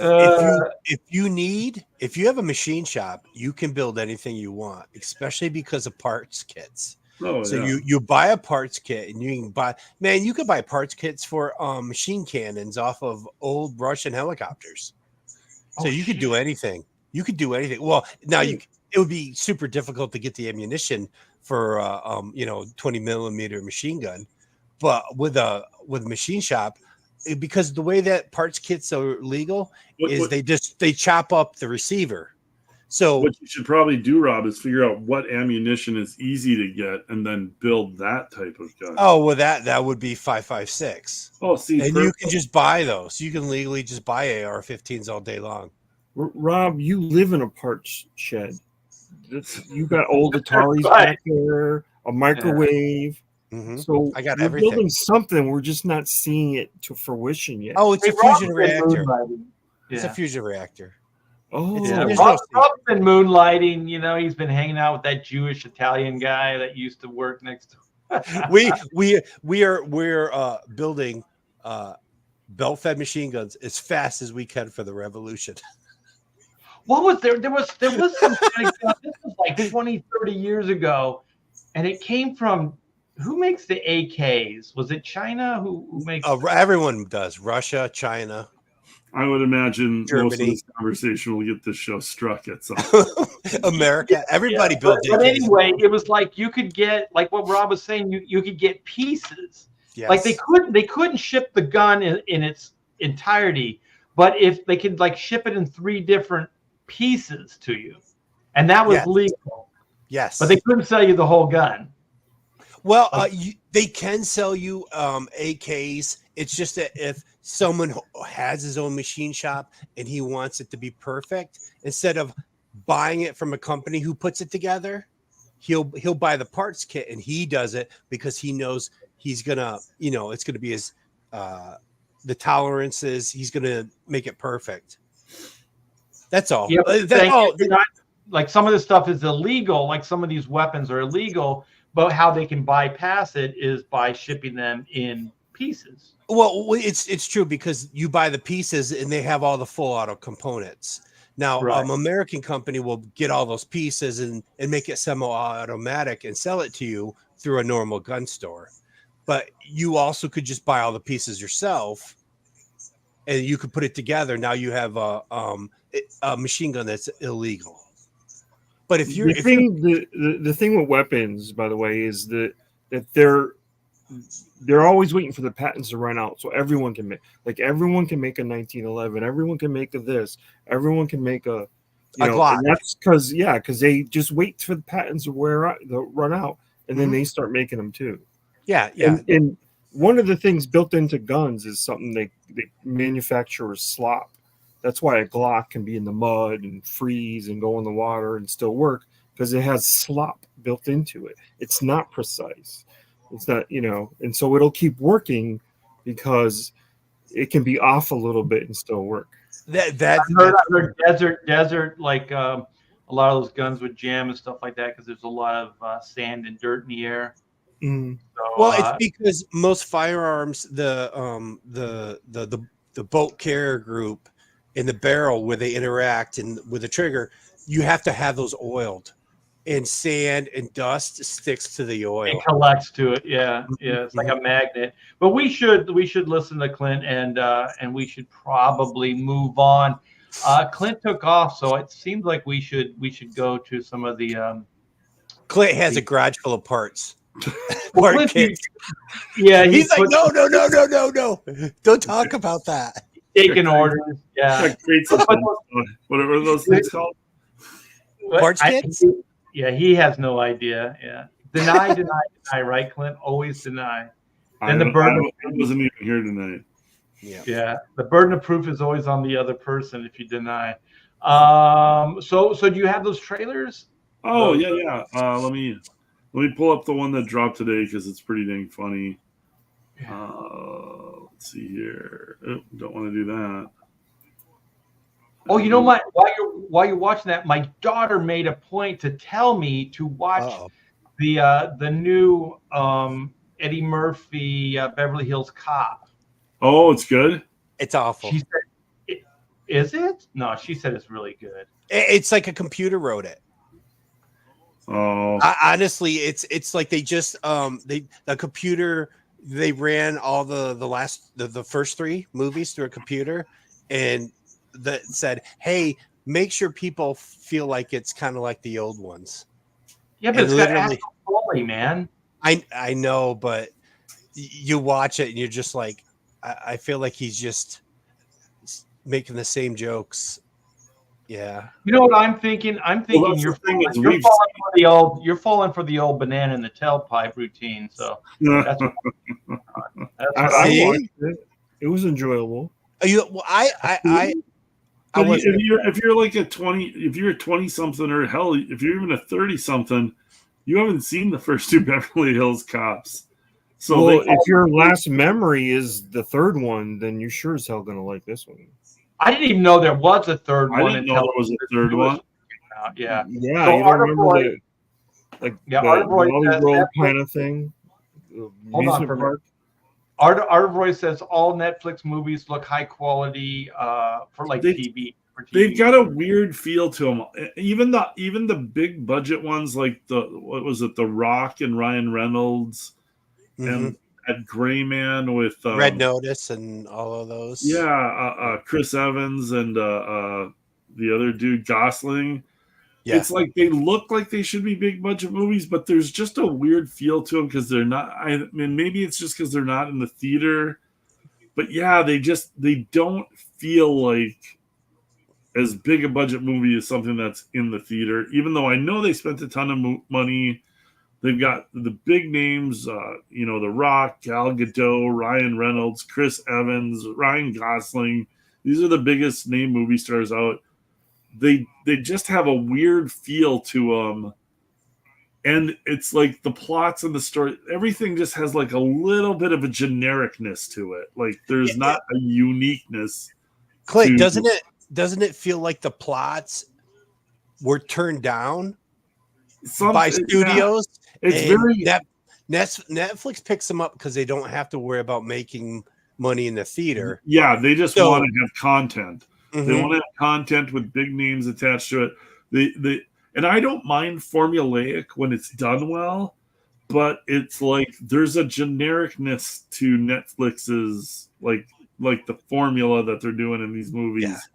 And it's like I want to like them, and they're not terrible. They're like watchable, but I've never watched one of these big budget Netflix things and been like, "Holy crap, that was awesome." I really did like the Ryan Reynolds time travel one though. Did you watch that? Is that the little kid with the little kid and they crashes the ship? Yeah. I thought that was probably the best. It was good. It still didn't blow me away, but it was solid. It was definitely solid. It was I think that felt more like a Disney movie because it had that family just kind of vibe to it. It did. I think where Netflix really excelled, and this was all past tense, was just, and it's just more of an idea than an execution, and they just kind of failed at it like long term, was just like the serialized stuff, like the binge watch, all that stuff they created. Disney's choking at it, like most of these people that tried to emulate that have choked at it. But I'll tell you, like, get some comic book writers, and they know how to serialize things.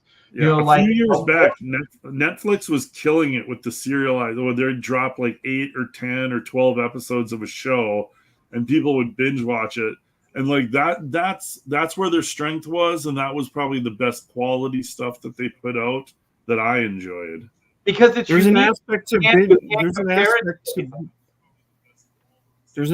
binge watching something that works, because you might have in an 8 series, episodes, you might have 1 or 2 that are but you might have a few that are great. If everybody watched all the Acolyte episodes all at once, they'd go, wow, that freaking one number 4 was great.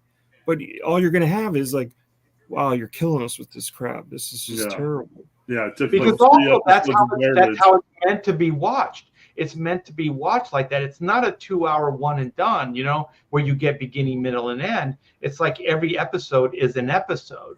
So I used to hate that. Like when I watched Mandalorian, those things weren't even like, they were supposed to be an hour, but they weren't even an hour long. They're like 20 minutes. You felt like you got like the setup to an adventure, you didn't really get an adventure, and then the next one would feel the same way in the same way. Where I think Stranger Things, the first couple seasons, I think they knew how to do it, and the cliffhanger is everything. But you have to pay off stuff too. So it's just like good comic books, man. It's like monthly comic books. Like you have to learn how to kind of keep the subplots going, and then how to pay those off, like three episodes or 3 stories down the line, and all these things. And I just think, like, if Netflix is listening, get Chuck Dixon, get some of these good comic book, get Mike Barron, these guys that understand good sequential storytelling. Get those guys in there, and they'll write some killer shows for you. But I don't think anybody really understands how to do these, because it's not TV writing. TV writing is very stilted. They're not really real cliffhangers. It's repetitive. It's really repetitive. Yeah. It's very repetitive. Yeah. And with like a Netflix story, you can break all those conventions, especially if you can binge watch it, because you can watch 12 hours of material or storytelling at one sitting, as long as you want. I remember the first season of that Stranger Things, and we just watched one episode. We were gonna like go to bed or whatever. We ended up watching the whole freaking series. Well, that's the actual part of the business model where there's a problem, though, because if you notice, Netflix released the last 2 Stranger Things seasons. They release half of it, and then they release the second half of it like a couple weeks later, because they're trying to get it to last longer. Because they notice that their memberships, like for Stranger Things, a bunch of people sign up for 1 month, they watch it all in a week, and then they dump. So they want to keep the ball going. But the thing is, it's a simpler solution than that. They're ass backwards. It's like when you go up for like a gym membership, right? They'll sign you up for a year, or like a lease or a like rental agreement with an apartment. They'll sign you up for more than just like a month. It's not month to month. Most of the time, it's a contract. So what they should do with like Netflix or whatever is they should sign you up for like, I don't know, 6 months, 8 months, a year. People can't pay it. Why not? They pay gym membership. They don't. Their whole business model is based off of signing up young kids with no money. Like their whole business model is signing up college kids and people in their 20s. Their whole business model, and that's how. Then they're screwed. Then the business model is flawed from the inception, and they're never going to make money. Because if you're going in with that business, like we're going after the lowest common denominator, the people that have the least amount of money. Well, that's how it started. They can't afford a year subscription. Or most people now in America can't afford a year subscription all at once. Well, since Joe Biden's America, but the financial numbers were dying before Joe Biden.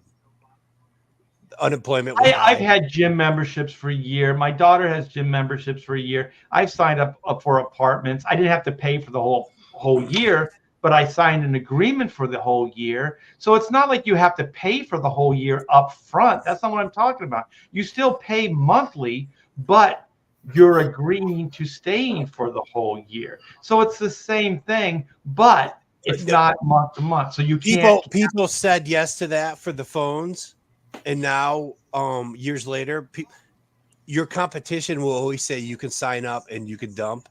So no one wants to sign up for long-term. Well, then the competition, then you're going to have to make better shows than the competition. You're going to have to kick their ass. Well, and that's kind of what Netflix is trying to do now. They're trying to shift gears. Because their whole concept was all these 20-somethings, they can't afford cable TV. They can't afford, satellite or whatever. And you're paying whatever, $80 a month for your cable. They can afford $8 to $12 a month. And then they get all their Netflix shows on there and they watch them on their tablets. And that's what Netflix was built off of to begin with. And they can still do that, but with a year contract. so they can't. No one's going to sign a year contract because of the way stuff is. I don't know. I don't agree. I think if I ran that business, I would fold up right now because the strength of you're gonna kill Netflix right now. No, listen. If the strength is weak, it is like drop it all at once so you can binge watch. Right. The strength of it is that like The Mandalorian. Let's use that for an example. Disney fucked themselves because you couldn't binge watch that show.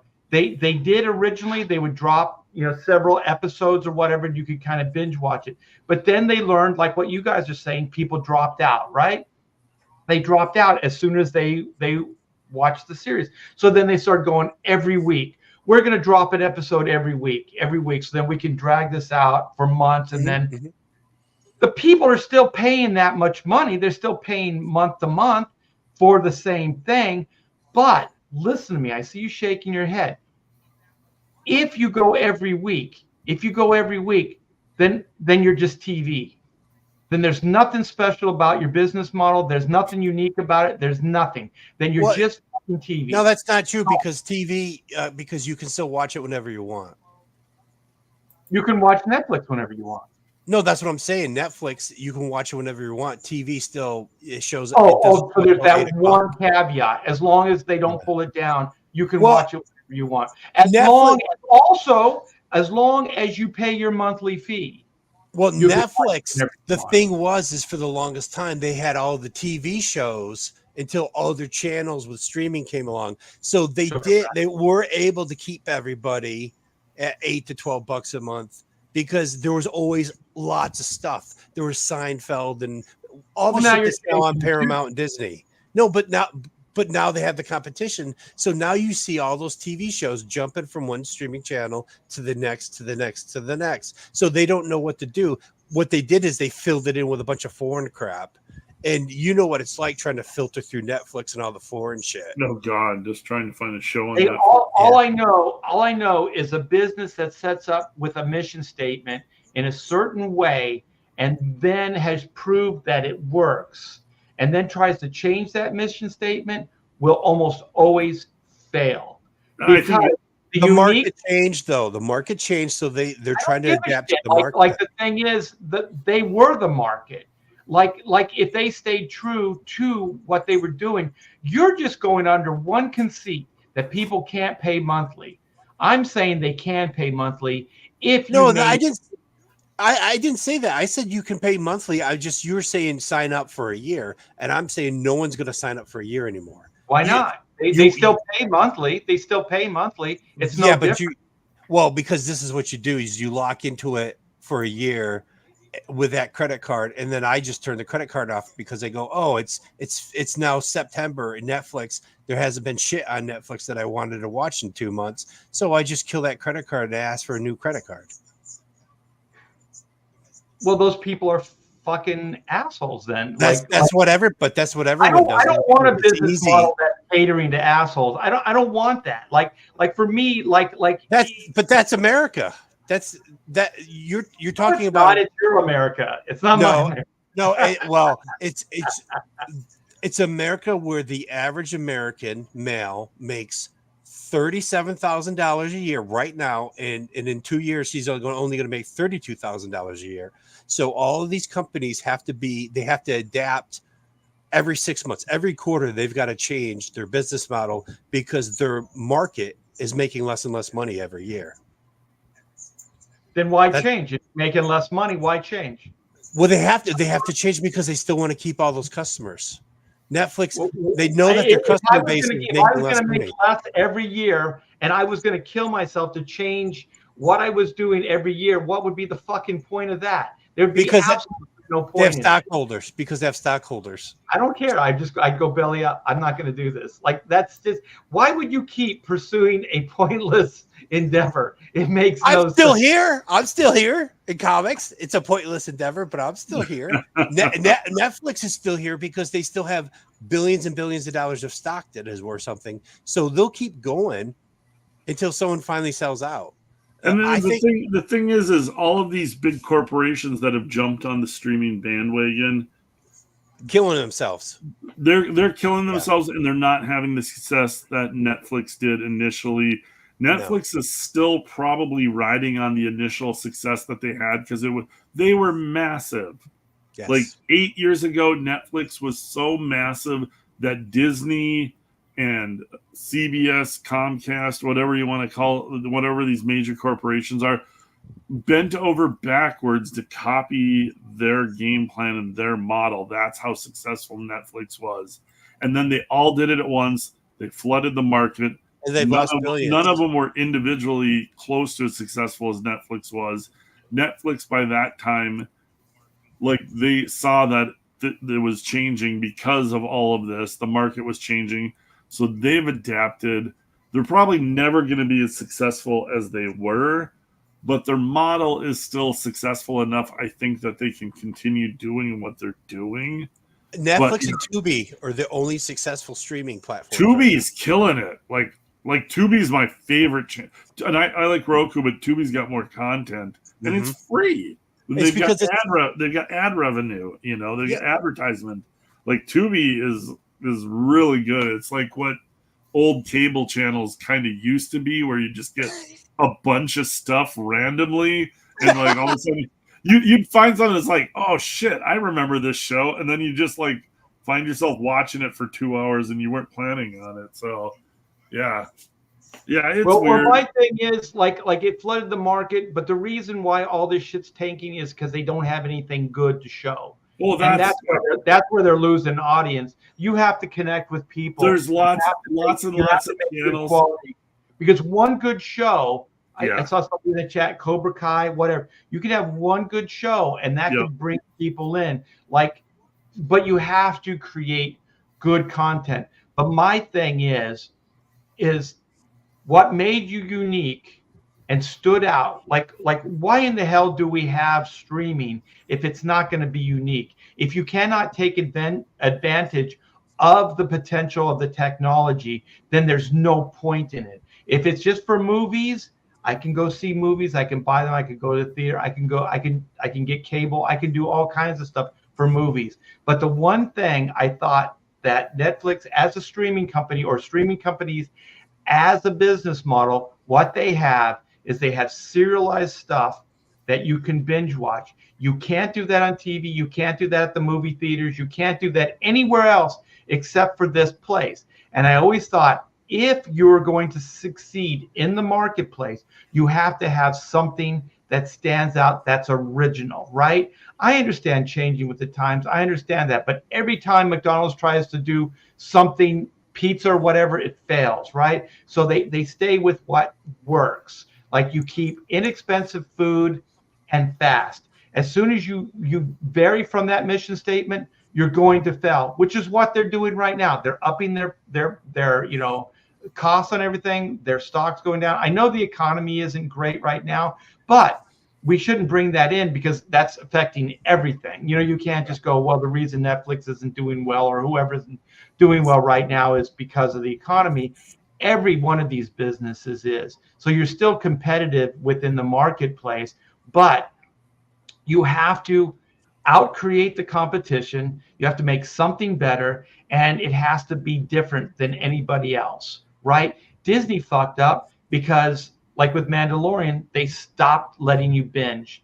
And so then they start putting restrictions and stuff on. And as soon as you do that, I think that's the kiss of death too, because then it makes it seem like you are like not taking advantage of what you were creating the show to do, and I understand you have to protect yourself. And if people are just bootlegging whatever, and my solution, maybe you don't agree with it, whatever, you like a year subscription, maybe that doesn't work. But I would still think of things outside of changing the actual product, because I think that's what makes those companies, that's what makes Netflix, as far as I'm concerned. You stop that binge, you stop that serialized stuff, then what are you? You just make movies like cable. Like you can make hard R, movies. Well, cable exists. They're still dropping serialized stuff all in like entire seasons. Netflix hasn't stopped doing that. It's just I think they've added ad revenue for cheaper. Like you take the cheaper channel, you get ads in there, and if you want it ad free, you have to pay more. Well, what Disney did was their mistake. Like Art says, Disney, you couldn't binge watch it. You couldn't watch all those episodes at once. And part of the reasons you couldn't is because Disney spent so much money on those series. And one of the reasons they spent so much money on those series is because if you're a producer, you get a percentage of the top line budget. So if you can get your 8 episodes to be approved for $100 million, your check just went way up. And instead of going, wait a minute, this is going to hurt Disney in the end. We don't need $100 million to make 8 episodes or 6 episodes. Yeah. We can do it for $2 million an episode. And then if they did that, now you have 8 episodes for $16 million.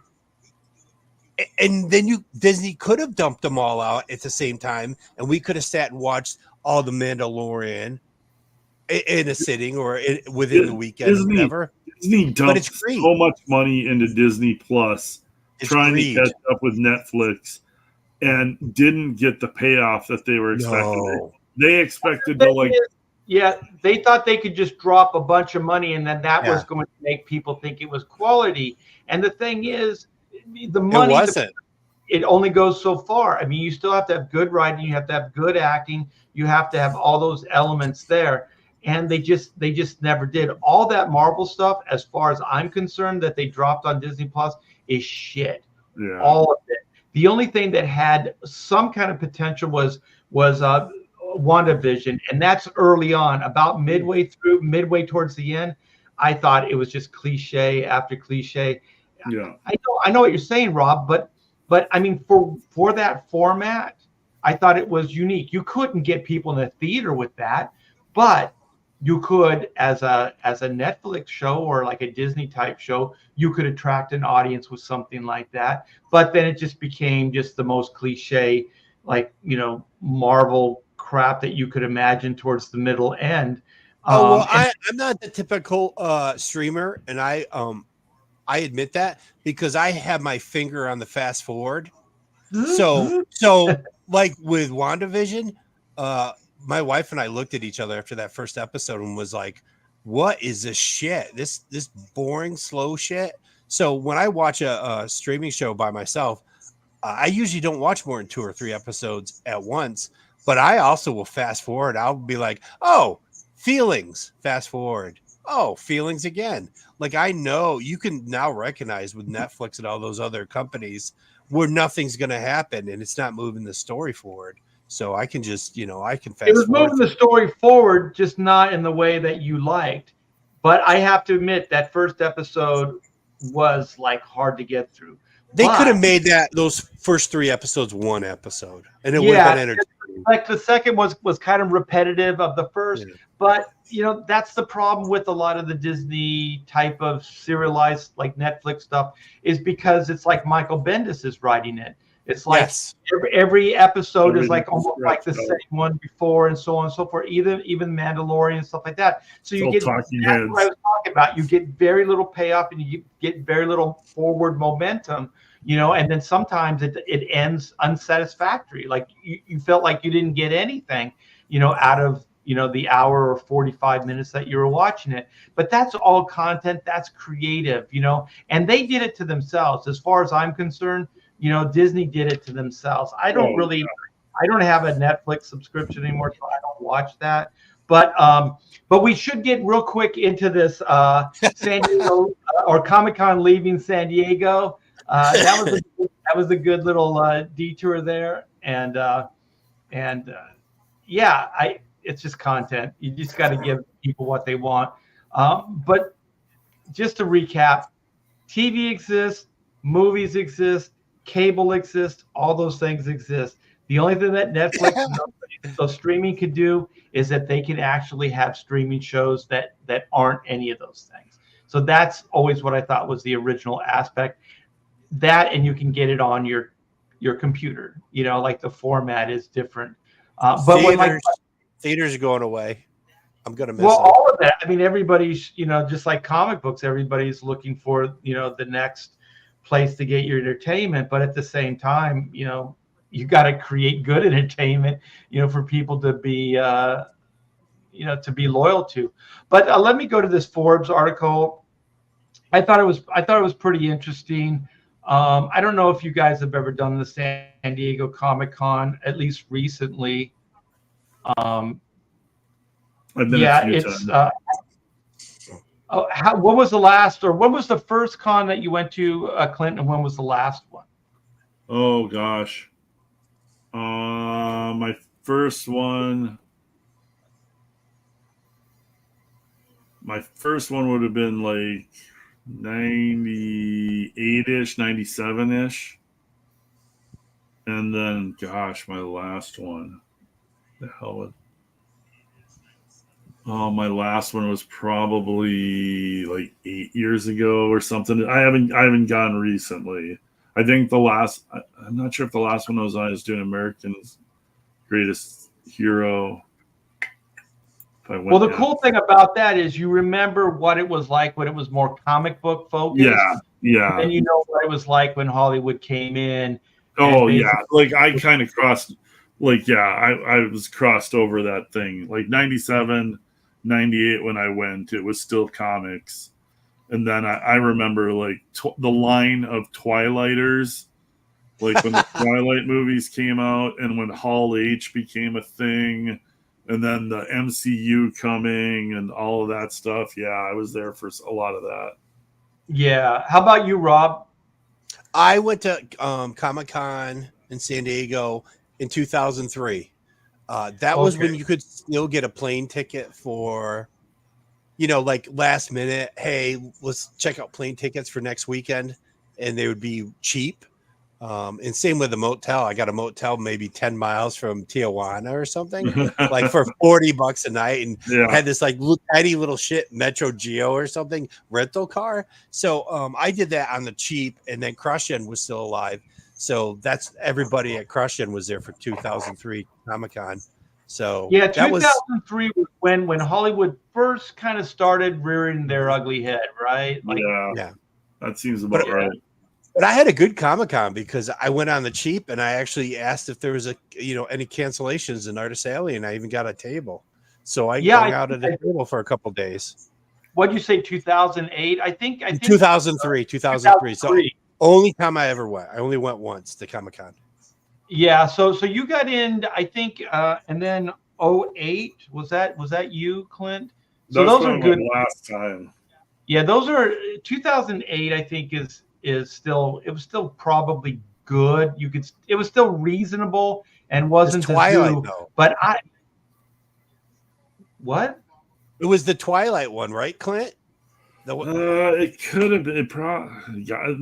I can't remember the specifics because I went a couple years in a row. Oh, okay. One year I went for Greatest American Hero. The publisher paid for my flight out, which was awesome. And then I had a buddy who was a comics pro, and I split room. He had rooms through DC, and I split the room with him. So he only, because they gave him enough money at a lower discount price. Mm-hmm. And then he was so cheap, he still wanted to split the discounted price in half, which was great, which was perfect for me because I was like staying in, was it like the Omni or whatever? That's right next to the convention. So that's nice. It was a great deal. I think literally he sat the whole convention in his room doing commissions. The Comic-Con when the first year that Twilight and all the Twilight fans showed up, I think that was the beginning of the end of Comic-Con. A lot of people complained that was when Hollywood took over and it was not about comic books anymore. Twilight wasn't anything about comics. Crazy. Yeah, it became nuts, and there was a lot of like just fandom going on, and girls swooning and all that kind of craziness. But let me give some context. Sure. So this is San Diego Comic-Con is celebrating its 55th anniversary, this July. So this is topical, right? Because we're coming up on San Diego right now. But how much longer will the world's oldest and largest pop culture is a Comic-Con festival remain in its namesake city, as hundreds of thousands of fans are getting ready to make their way to the annual celebration of all things geek. Convention organizers are sounding a warning to city's hospitality industry that the current situation with hotel pricing is unsustainable and could impact the show's plans when its lease with San Diego Comic-Con or San Diego Comic Convention or Convention Center, I'm sorry, comes up in 2025. So the whole thing is next year, you know, so this is probably just a bluff to get a better deal. Yeah, or this to is negotiation for sure. Yeah, because this is about money, right?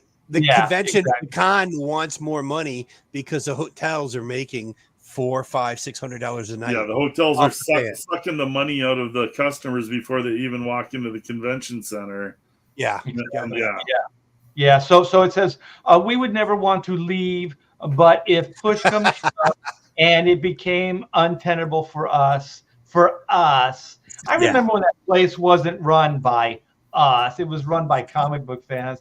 But anyways, it's something that we would certainly have to look into, said David Glanzer, Chief Communication and I can never say that word, Officer of Comic-Con International, the nonprofit group. Then I always love that nonprofit group. How many millions or hundreds of thousands do you think that David makes annually for the convention? Well, he's got to make a ton because it has to be nonprofit. So they all give themselves fat salaries, right? Yeah, they all get paychecks. Yeah. So, but it just doesn't get claimed as profit as long as they spend all the money, right? That's how nonprofit works. Which means they just pay themselves more every year. And seriously, if they moved out, another convention organizer could come in and just like change the name to the San Diego SuperCon or something, run it at the same time, get deals with the city.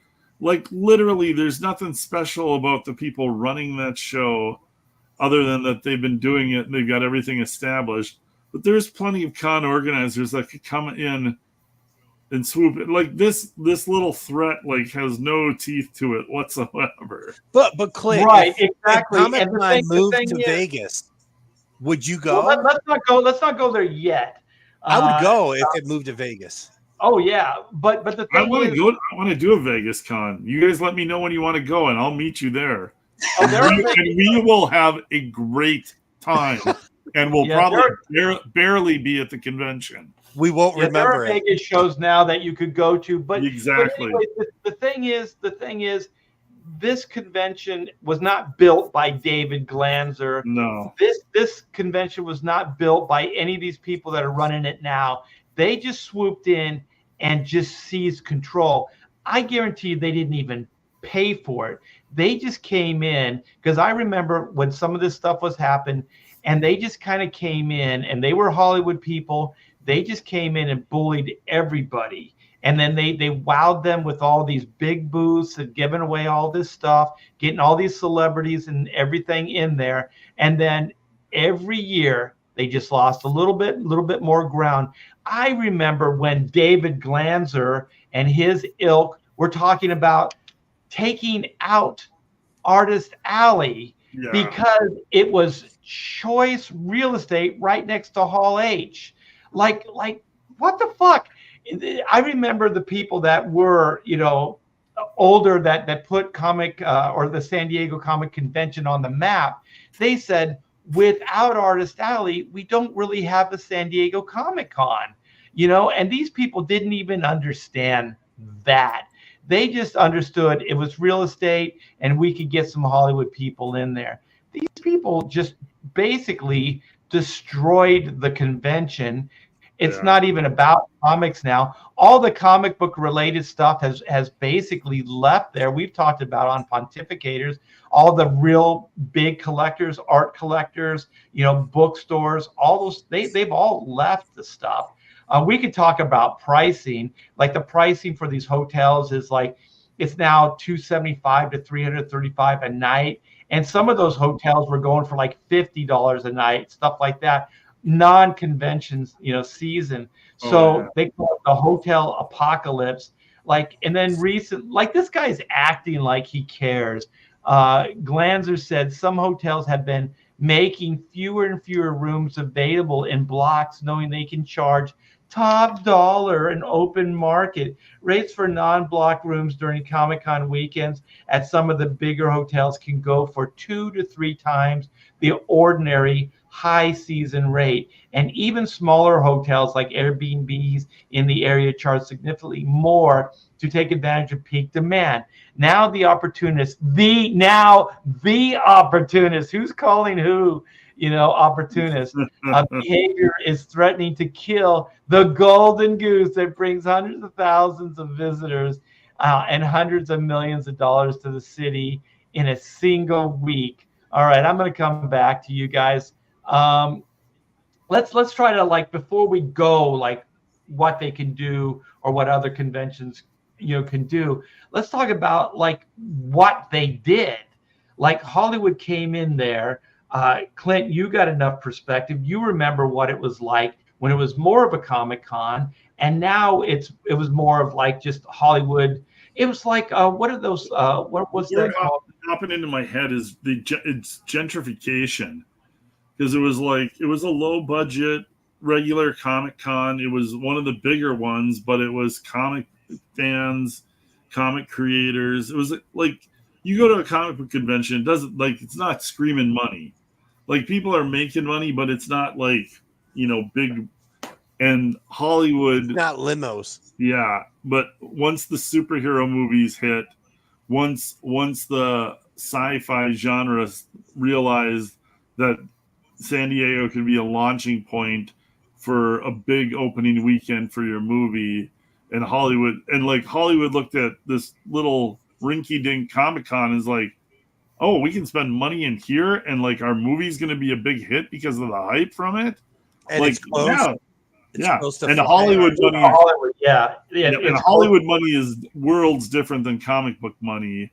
Right. I have a question. Hasn't Hollywood skipped Comic-Con the last couple of years? Some studios have, yes. Yeah. But the thing is, like, they came in and they wowed everybody. It's the same thing that they did to, like, some of the comic book creators. Like, oh, you know what? We're not going to pay you what you're worth because you created Ant-Man or whatever, but we'll invite you to the red carpet and we'll wine and dine you, right? And then, we're so humble. We're kind of used to, like, ooh, we can mingle with the stars, right? So that's exactly what they did. Yeah. And now it's just like, what is it? The Sundance Film Festival. It's just a geek culture, like, film festival. So all these studios, they debut their stuff, at these the SDCC, and it's kind of like Disney. Disney are like the biggest whores, because what they did is they created their own con that you pay for, and then they sell you their shit. Like, those Disney cons are fucking ridiculous. Like, oh, we're going to preview our new Netflix shows and our new park attractions and stuff like that. But guess what? You have to pay for it to come see it. And it's like, oh my gosh, like, who are these people? It's nuts. It's absolutely nuts. And at first I thought it was interesting and fun, kind of like what was it, Clint? You went in 2008, or was it 2000? And then Rob, 2003. That's when Hollywood first started coming in. So you got to see some of that. And then I remember because Hollywood would give away stuff. So they had these big lines, right? So you stand in line for, like, I don't know, a fan that has a movie's name on it, like some bullshit that cost them like pennies, right? To wow the peasants. And then there would be these long lines for it and stuff. And so then they basically create this frenzy for, like, a fan with the name of the movie on it or something. And it was absolutely ridiculous, but they were buying people's, like, loyalty or creating a sensation with very little money spent. And then what I remember a couple years afterwards, Hollywood had the audacity. I remember the article, I read it. They said, we are tired of the people just coming to get freebies at the convention. I'm like, well, that's what you built it on. You know, you built it all on these giveaways. That's how you attracted these people. You were even giving those goodie bags. Remember that? They weren't doing that so you could buy comic books. They were doing that so you could get their free cheap shit and put it in their free cheap bags. You know? Yeah. I think the pinnacle was like Aliens versus Cowboys, because they had like rented out a restaurant for a big Aliens versus Cowboys party down the street, the like on a Saturday night. They did all this crazy shit that one year, and then the movie tanked, and they're like, oh no, you know. I think that's what's happening. Is the reason this David is doing this, one is their lease is coming up, and two, the money just isn't there like it used to be. So Hollywood money's disappearing. Yeah. Well, this has to do with the movies too, like Rob was hinting at earlier, is the movies are not bringing in the money that they used to. Well, Netflix, Disney Plus, all these things comics aren't doing very well. So like none of their entertainment is doing well. Nothing's strong right now. So I'm sure like these studios aren't paying the big premiums, you know, so David's not going to make his hundreds of thousands of dollars for his salary every year, and all those guys. So I do think the Golden Goose is probably, you know, going away. And so then this guy's going to try to bully SD or San Diego to get a better deal. So, you know, they can make up their money that way. These guys, they built something and now they're going to abandon it. And like you guys, I think it was Clint was saying, I would like to see somebody that's just comic book go in there and bring it back to what it was. I remember going to that show when it was at the Civic Center. It was the Civic Center. It was a small little. What was your first year at the con, Art? It was in. Did they still keep dates of things that far back? There was just scratching in stone. There was some stuff. Yeah, there was like, you know, cave paintings and stuff. Art, did you walk by Luke Skywalker selling Star Wars stock and you said whatever? Did you? Whatever. Go. You're just like, what's Star Wars? But I do know that Star Wars, the first one, debuted at the San Diego Comic-Con. That was before my time. But I remember, like, you'd see Sid Mead, you'd see these Disney animators, you know, they would just have a booth right there. Mobius would just, I mean, everything was approachable. You could go hang out with these guys. There were after parties that everybody went to. It wasn't like everybody went to this party or that party or whatever. Once Hollywood got on there was the exclusive parties. Yeah, there was one party that everybody went to, and you got to hang out with these guys, drink, talk to them. Like I remember, like that's some of my best memories, talking to Jack Kirby and stuff like that were at these parties. Jack Kirby drunk off his ass. He was drunk off his ass. He was classing everybody, like burning people with his cigar. He was putting it out on people's back. New Gods was as good as anything I did at Marvel. If you disagree, just pointing in your chest. And he's saying, he calls it branding. He's like, this is Jack Kirby branding. And he'd put it out with a splash of brandy out of his cup. I don't think he drank. I don't think he was a drinker, to be honest. Probably not.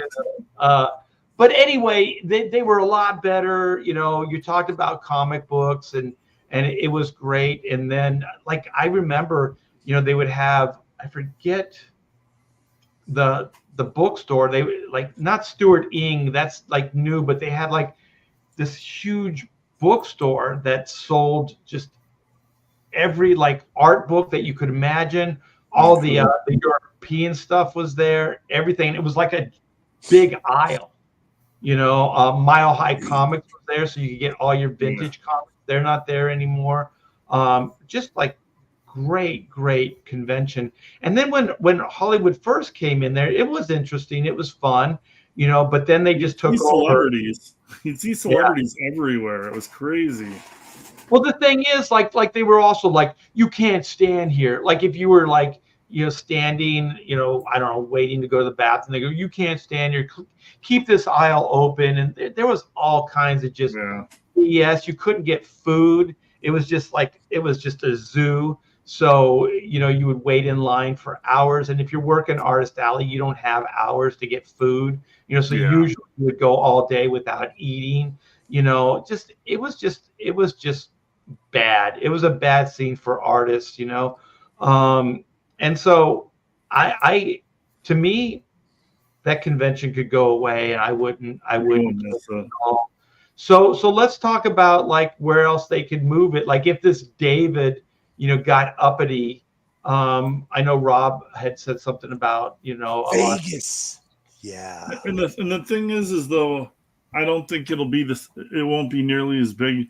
Vegas has got too many distractions. First of all, Vegas already has Comic Cons, and I don't know how big they are, but it's like, if you get to Vegas, the last thing you want to do all day is sit inside a comic convention and spend your money on comics. You want to, there's too much stuff there to do. You live there, you drink, you eat, I mean, that's your party place. You're talking about geeks. They want to go there for the comics. And the Hollywood. Well, you know what? Like San Diego Comic-Con, when it was inexpensive, you could drive up to the Marriott, you could get valet service, you could check in that day, for like the weekend, and you could stay a couple extra days and take your family on a vacation. You could go to the zoo, you could go to SeaWorld, you could go to Legoland, you could do whatever. And I've done that before when my daughter was young. So you could do stuff like that. So Vegas, you could still, you could go there for the 3 days, 5 days, whatever the show. Yeah, that's true. And then if it was inexpensive, you could go, see a show, you could go gamble, you could do whatever you want. There's plenty of inexpensive hotels in Vegas. That's the one thing that they've got on San Diego. I saw somebody in that post that Rob commented, but they said the pricing on some of the hotels in Vegas, and especially if they were like on convention, weekends, they can become costly. They can. You can't stay at the Bellagio. You stay in Old Vegas. You stay at, I don't want to stay on that scrappy, shitty old strip. Oh yeah, Golden Nugget or the Yep. Go down and get a room at the Luxor or either the far ends or go off strip to the Palms or Rio or something. And I mean, it's nothing to get an Uber. A $12 Uber to the convention is way better than $300 a night hotel room. So you get the bus pass and you take the bus. Some hotels have their own cheap. Too. Yeah, but the thing about Vegas versus like San Diego, like downtown San Diego, is they can handle crowds. I've been to Vegas on New Year's Eve, and that city you can still get around. There are people. It's like Times Square, but you can still maneuver a lot easier, and you can get around. And the best part is, like at least New Year's was like this. They have so many people. Pricing comes down. You know what I mean? Like you get dollar beers, and you could walk. You can find affordable stuff. And the thing is Vegas already has giant conventions all the time, and some of their convention centers much bigger than. Well, I won't say much bigger than San Diego, but much bigger than most comic book conventions. But there's nothing bigger than the Concrete Convention in Vegas. Right. So they can handle. Yeah, they can handle giant conventions. But the thing about you can be there and not even notice. Yeah. Well, let me qualify that. Okay, like if you have like a trade tech or something like that, you're bringing in people, but it's not like a fan base. You know what I mean? Like I think like San Diego is bringing in. It's not just the people that are in that profession that they're bringing in, but they're bringing in a lot of people that are fans of comics, films, all these other things. So, but the thing is, I'm not shitting on your point. I'm just saying like they can accommodate a lot of people, but it would be bigger than the Concrete Convention and stuff. No. The Concrete Convention is bigger than any other convention. Just numbers wise. Numbers yes. Numbers of people going into the convention. So they're not bringing in like looky-loos or something like. These are people that work in the profession then. Yes. Because everybody uses concrete. You can't build. I know, but I'm just thinking, like, if you had just like randos, like fans and stuff, you're selling way more, like, like meals, things like that. Like conventions are still, I don't know, more. I don't know. I'm just thinking. No. There's the thing is it's construction. There's so much money in construction that those guys are spending money because they're making money. That's true. They're probably gambling, building bridges and skyscrapers and shit. So yeah, they're probably spending money in the evening time. Like that's the thing about like comic book people. They probably won't have that much money to drop at the, they'll spend their money at the convention and then trying to eke out some fun in Vegas with the money they got left over. They're not gambling. More of a budget. Whores. More fun on a budget, probably. Booze and broads. They're not spending the money on the booze and broads. Yeah, it would be nice to see like some competition, because somebody also talked about like the Staples Center, like the Long Beach area, stuff like that. I think Kevin Grievous, because he lives over there, he wanted to see it. But the thing is, other than being a local boy, and having it close by your house, I think like that place cannot accommodate it. They used to have like wizard shows there and stuff like that.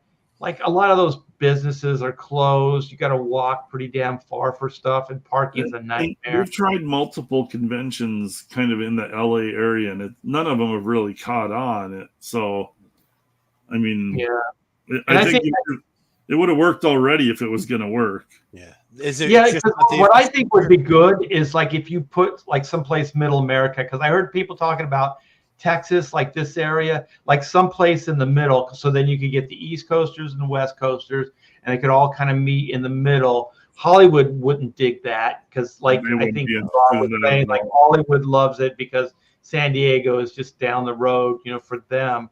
But what are the other biggest, like, let's take New York out of it because it's New York, and take San Diego out of it, but like what is it? Dragon Con in Georgia is probably one of the biggest. You need a city where there's already the infrastructure. Like Orlando already has Universal and Disney World. They already have the hotels, and they already have all the food places. So you just need a city that already has a bunch of stuff, so that a convention can go in, and flights are easy, hotels are easy, and food is easy. But one of the things we talked about as far as Florida is like the Comicsgate convention. In Florida, because also, I think like tourist dollars, they understand those. And I think that the city would be more welcoming, to those tourist dollars coming in.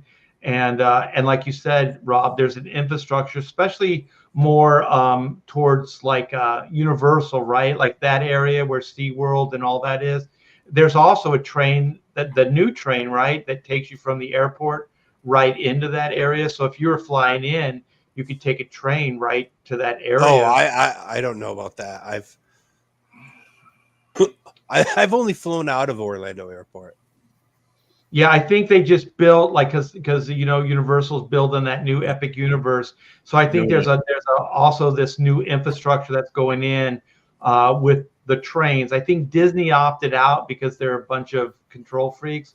But I think all of that area around, Universal, like SeaWorld and Legoland and all that stuff, there's a train station that's going to be there. Oh, okay. Because, SeaWorld is over by Orange County Convention Center, where MegaCon is every year.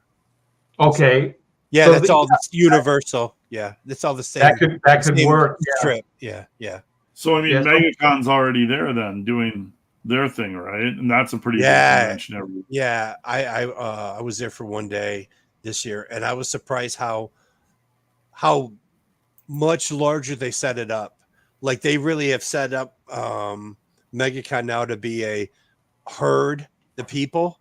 Yeah. We're gonna take you from you can get on a bus from parking, and we're gonna take you from parking to the convention center. But what we're going to do is we're going to drive all the way to the back of the convention center. So then you have to walk and then file all the way through. So then we could file you through even more stuff to another room, all just to control the crowd and not. So you end up walking just as much as if you walked from parking. And it's all about controlling the huge crowds that they've set Sure. up, which Yeah. is it's kind of scary. Like they've logistically thought about it as like herding cattle. And the thing is about San Diego, they will cave to Comic-Con. I almost guarantee you, because when they started expanding, that's downtown San Diego got a complete makeover. That's not the San Diego that I would go for the like Comic-Con in the early 80s. You know, the I mean, it gas is lamp built district or whatever. yeah, they totaled like entire skyscrapers to build new stuff. The stadium is in the downtown area. It's right across from the convention center. So like they built a ton of stuff there. So they really need that revenue. I have a feeling that other than that stadium, like San Diego brings in quite a bit of income. So I think that San Diego will probably cave to Comic-Con. That's just my gut, because I think they do need that money. But also, having said that, they really do need to regulate, because they were doing stuff like just what are they called, like lotteries to get a hotel. Like you had to choose like all kinds of different price range hotels. So the one you really wanted, and then two others, and then always you get the cheapest hotel, Mhm. And then I remember staying at what was it called, the Circle something, the Circle. It was like off the freeway, and there's a Hotel Circle, I think it was called, and just a bunch of really cheap hotels. Normally it'd be like $50 a night. They were, letting them go for like $200-300. And I remember one was, if such a dive, we didn't even have hot water. Like we couldn't even shower with hot water. We got no money taken off, no nothing, because they didn't have to deal, right? They didn't care. What are you going to do? Where are you going to stay, right? So I do think a lot of those residents, those businesses are taking advantage of the crowds, and I think something does need to get done. So if that David, whoever, if it could be a side, effect of, the money grab that he's trying, the power play that he's trying to do, and they can bring some of the prices down to the hotels, then, maybe some good could come out of it. But I have a feeling, like you guys said early on as well, is it's just a cash grab. Yeah. That dude just leveraging this whole thing 2025 to get, better deals. They're probably even leveraging to get some kind of kickbacks from the hotels. I would think it's more of that. Yeah, because the city has a high tax, don't they? Don't hotels have sure like the city 17% off of every one of those rooms? Yeah, like there's a weird resort tax. I know Orlando does that. Yeah. So yeah, I'm sure. Yeah, there's already a delivery system of tax that the convention wants a piece of. Yeah, they want some of it. Yeah, so I think it'll happen. I think they'll come to terms, but I don't think that the average comic book goer is going to be able to read. They're not going to see the benefit. If anything, they're going to get gouged a little bit more, because the hotel rooms are going to like try to cover the costs that they're payoling the convention center for, or the con runners for. So it's and not also going to help out the comic book fan. They're probably not getting the big money from the studios either, the actual con itself. So at some I'll just say it this way. I don't really wish doom and gloom on most people, but I want enough doom and gloom to hit these guys, to humble them to the point where they're going to have to remember who the original fan base is, who built that con, and then who's still going to be around to support it. Which, I'm not going to hold my breath, because Marvel and DC sure as hell haven't got the message yet. So I don't see Hollywood or any of these other people doing it anytime soon. But, we can still kind of hope, because I do love that con. I went to that con every year from my first year in the industry to, till we left 4 years ago, California. So I had been going for almost 40 years to that show. So I remember, I have great memories there. Most of them I was just lit beyond recognition. All right. How much did you table shrink over the years? in Artist Alley. Artist Alley kept getting smaller and smaller and smaller. Yeah, yeah. But I remember one of the arguments when Hollywood was trying to shut that down. There was Clydeen Nee. Please, you guys, if you follow Clydeen, or if you don't, go follow her. She used to run Artist Alley, and she's in some serious health problems right now. So pray for her. Go support her on Facebook. I know she's all over Facebook, but man, she could not care more about the comic book creators. And so she fought with Hollywood to keep it open. And I remember her talking about remembering Frank Miller breaking into comics, having an Artist Alley table. What was it? The two Ninja Turtle guys. Eastman and Laird. Eastman and Laird debuting, their Ninja Turtles at the Artist Alley area. All that stuff. There's a great history of people breaking in, getting their first big convention. Because they never charged. They never charged for Artist Alley tables. They started trying to, but I think up till the time I stopped going, they never charged. At least they never charged me. They kept they kept making them smaller. But did they actually move Artist Alley out of the big room though? Didn't they move Artist Alley to a different spot? Year they did. They tried it, and then they got back to that Hall H area. But I think it was on the main side originally, but then as Hollywood, they kept pushing it to the other side, and then they gave the gaming area the Choice Real Estate, which I think used to be Artist Alley. So if you look straight at it, the right side, I think Artist Alley was there, and now it's all the way over. And I think they probably thought, oh, Hall H, no one's really gonna go over there. And then they realized everybody's gonna be over there, and then Artist Alley, gets quite a bit of through traffic. So that's probably also why Hollywood tried to take that from them. Because I know last time I went, what are they called? Those big-headed vinyl toys. I don't even think Funko? Pop. Yeah, Funko. Funko took a third of Artist Alley away from it. So from the back wall up, they had just a huge Funko booth. And then what was neat is they still managed, they had the Wacom, and they had some of the artists that were selling original art, not artists, but dealers and stuff like that were selling vintage comic book art were over there. And then even Aaron Lopresti and Adam Hughes and stuff, they paid for booth areas, and so they kind of stemmed out from the Artist Alley. And then they had books, art books and stuff like that over there. So it was kind of more than Artist Alley. So if you were into comic book art, that was the only place. You know what I mean? It was all consolidated, and it was just a good time. Instead of having to walk the whole show, if you were a comic book fan, just walk over to that area and spend all your money, because that's what I did. So anyways, you guys have anything to add about San Diego battling with Comic-Con? No, I think we covered most of it there. Yeah. No. Who was the most, or what was the coolest or famous or best interaction you had at San Diego when you guys both went? That's just memorable to you guys. I got to walk the length from the back to the front with what's his name? Green. Is it Seth Green? Oh, Seth Green from Austin. The robot chicken guy. Yeah. So that was fun.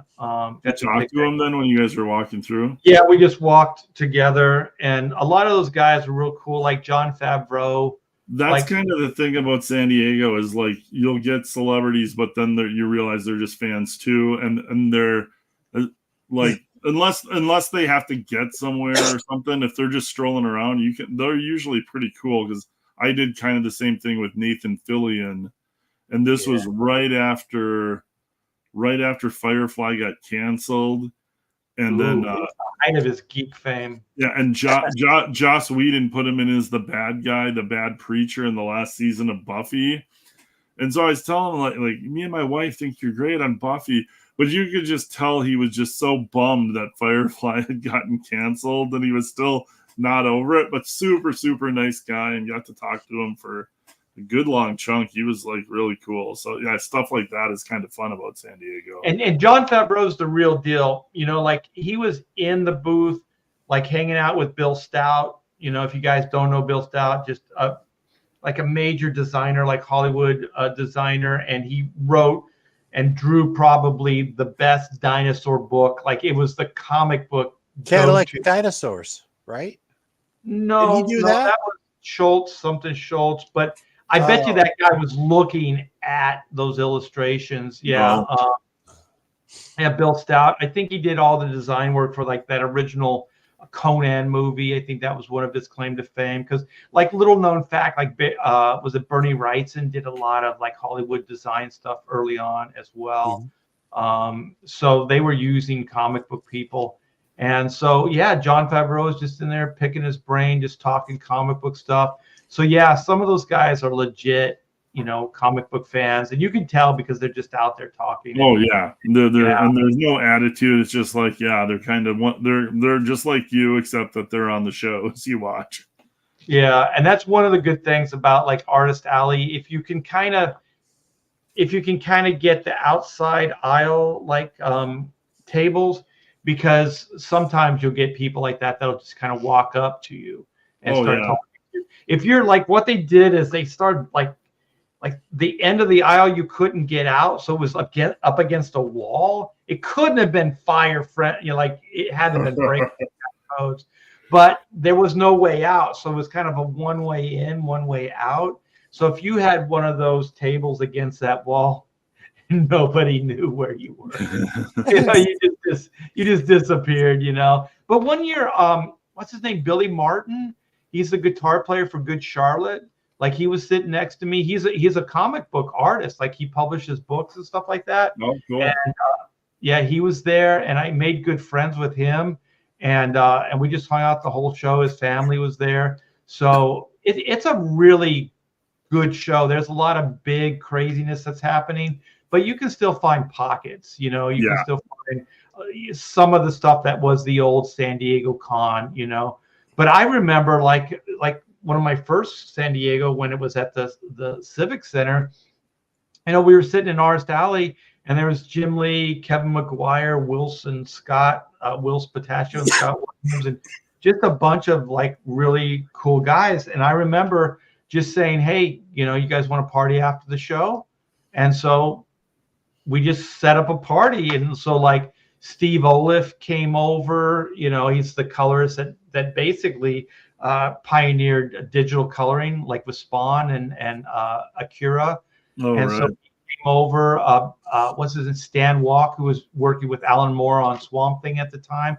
So we just got like just to get together, you know, in the hotel room, and we just drank ourselves silly. And then we just got bored and walked up to the roof of the Hotel San Diego, and we were just drinking on top of the roof, talking, you're just watching the night sky. I mean, just craziness like that, just hanging out. And I always think of Billy with that bell, because one of those guys stole like the bellhop's bell at the Hotel San Diego. So we were up on the roof, just bing, bing, just hitting that thing. No, and that is half the fun of a convention, is like, yeah, just running into, you know, people and making friends like that. I watched Jim Lee walk through Artist Alley, and I'm pretty sure he just pretended to be on the phone. Yeah. Oh, he didn't want anybody to stop him. Yeah, it's this move.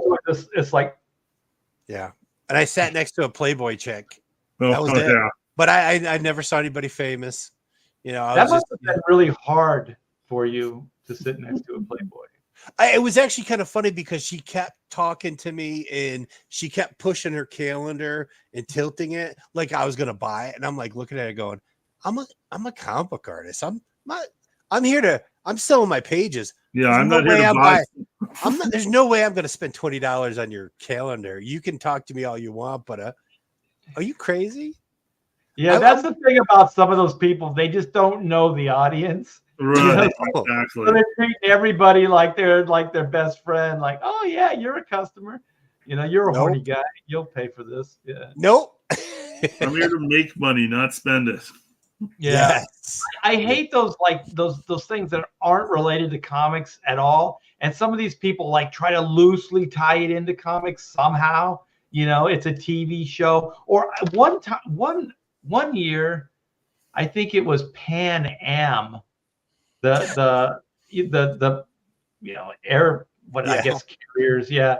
And they were there, and I guess they had some kind of like TV show, and it was like some vintage stewardess show. Yes. And so God, I remember that. Yeah. So because I don't even think Pan Am exists anymore, right? No. It was it lasted like three episodes. They had exactly. But they had like part of a fuselage of a plane that you could go in there and take pictures with like I guess some of these actresses, or they probably weren't even actresses, they were just models that were like dressed up like how much money they spent on that. Hey, for a show that died so fast on television. It died, and I'm like, what does this have to do with comic books at all? Like this has nothing to do with comic books. Geeks are horny.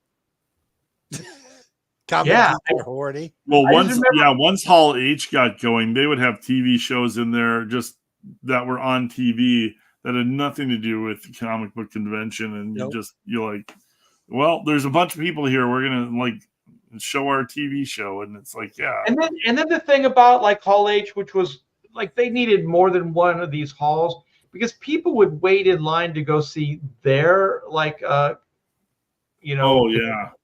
whatever the show was or whatever, and they wouldn't get in.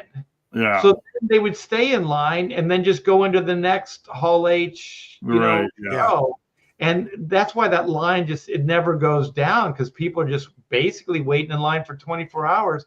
And then the thing is, they don't get to enjoy the show. Like, like those people waiting in Hall H for the specific show, they never see their actual convention. It's they're just waiting in line, and most of the time they're out in the sun. I mean, it's close to the water, so it's not as hot. But I never understood that. Like, it's like crazy.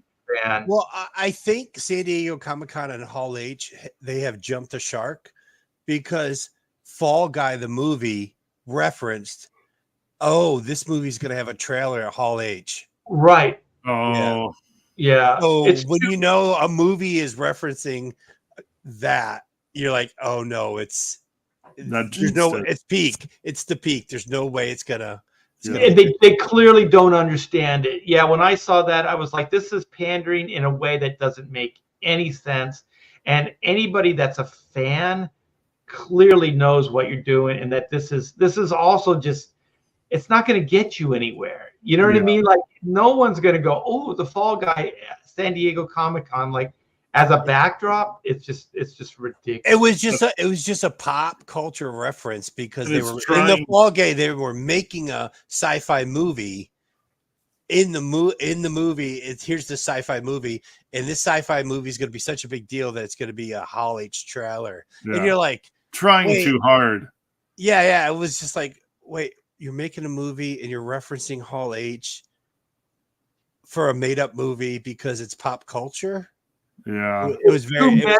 It's too meta. Hollywood loves that shit, but man, it's too inside baseball. Start making things that are more universal. Like where people will like the average, general audience can go and enjoy these things. Well, Fall Guy was fun. Fall Guy was a good movie. I like the movie. Yeah. It didn't do good at the box office, though. No. I thought it looked really good, but it did not do well. You know what? There was genuine chemistry between the two the two actors, which you very, very rarely get. Mm-hmm. And I'll tell you, if I was editing that movie, I would have cut 20 minutes out of some of those action scenes, and I can't believe I'm saying that. And I would have spent more time on those two characters because it was way more interesting, and they really weren't together too much in the film. No, if you think about it, but they had genuine chemistry. Yeah. I would have done more stuff like that. And then the Hall H thing, if it was TV, if it was a TV show, or if it was a Netflix show or something like that, you go, okay, That's kind of a neat pull. But this is a movie they expect you to pay for, you know. I think Fall Guy was I think it says more about how they've convinced too many moviegoers to wait for it to get to streaming. I think that's what it is. I think now they're putting out movies like, dude, a giant movie we'll still go to the movie theater to watch. Yeah. But all these other movies that we're not sure about, if I wait a month, I can either watch it on Amazon Prime. They come out so fast on streaming now. Yeah. You've convinced your audience to skip the movie theaters, but for some reason you still want to make $1 billion in the movie theater. Either pick streaming or pick movie theaters, but they try to run that middle lane, and you're like, you can't do that. You're gonna lose money on too many movies. Yes, that's the problem with Hollywood. Is they clearly don't understand their own market. Like they were as good as they could possibly get, right? Theatrical, DVD, Blu-ray, well, first it was VHS, then, DVD, then Blu-ray, and then they had like limited TV, like they would sell like, I don't know, movie of the week or whatever it was they would have. And then they get greedy. Right. And a movie that does bad, they push out faster. And then right. Or like I think like Batman was like the Tim Burton first one. That was, I think, the first experiment, because I think they had that VHS out within months after they made their money theatrically. Oh, right. Yeah, it didn't take a year, but that's also shooting the cash cow, because like that time builds anticipation for it, and then you put it out. It's like Disney can never do it again, where they did the Disney Vault, where you couldn't own these films, right? So they would go, okay, you can buy the film, but only for a limited time. Then it goes back in the vault. That is smart business, because you're always creating a demand for like your older stuff, right? So then you put it back in the vault, and then you release it 5, 8 years, 10 years later. And you have enough product that you can keep doing that, right? So you can always have a new vault being open, and you can show this off, that off. And before that, you couldn't own these things anyway, so that was a great market, but they shot themselves in the foot each time.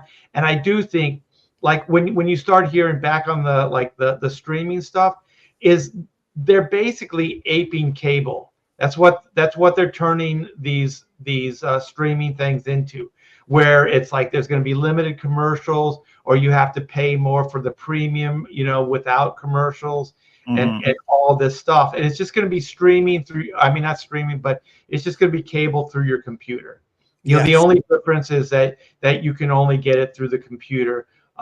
Because Disney already had the Disney Channel. Why did you need Disney Plus? You were already creating new content. They had 3 markets. They had the early morning for young kids, right? Then they had like whatever programming to the kids that would get out of school. They had that. And then I'll tell you why. And then they had the evening stuff. 50 cents. It's cable companies got greedy. They were only given 50 cents per channel per household, and streaming is what, $5.99, $6.99, $8.99, $9.99. Paramount Plus wants to charge me, I think, $10.99 for no ads. They're just greedy. They're like, why would we want to stay on cable for 50 cents a household if we can get $11 for a month? And they're bundling stuff now. What you used to get with your cable provider, you used to get bundles. So, you would get all kinds of channels for not a whole lot of money. Like the one thing about HBO, there were certain things that were like always, like they never really bundled those things, or didn't give you the good HBO stuff, because they knew that was premium. And so they were making good product as well. So they would do great movies or great miniseries or whatever. But other than that, all that stuff was bundled. So, Disney was in almost every household. So maybe they were only making 50 cents or whatever, in these bundles, but they were in every household. They were selling product. They had music. They had music stars that they would put on the show. Then they would hawk their own, like they would hawk their music, and all that stuff. Like, you people you already had everything and you didn't even know it. And like you said, Rob, it's just greed. They just got so damn greedy. Well, they got nervous too because cable was starting to die too. So they were seeing the market starting to shrink. So it's always a combo. Dying. It's a combo. Yeah. Yeah, everything's dying. Like the one thing, like we talk about comics and everybody talks about content of comics. Well, print medium it's all. It's not just comics. It's newspapers. It's magazines. It's everything. Well, comics has been dying for 20 years. It's been a slow death. Yeah, maybe even longer. But the thing is, once we went digital and people started getting their news through the computers, things like that, then newspapers became less relevant. There's hardly any left. Yeah, so it's almost 10 here. So if anybody's on the East Coast, it's probably 11. So I haven't talked to anybody in like days. So I think we went long. So thanks, Clint. Thanks, Rob. We lost Todd because I probably talked his ear off. But it was fun. Chocolate. Yeah, I think we put a good show together. So thanks everybody in the chat for hanging out with us. Always appreciate. Thanks for the super chat. I do dig those. We're all glad you survived, Art. What's that? We're all glad you survived. Yes. Oh yes. And you guys, oodles and doodles and other stuff too. Just real quick, I'm gonna wrap the show up with this.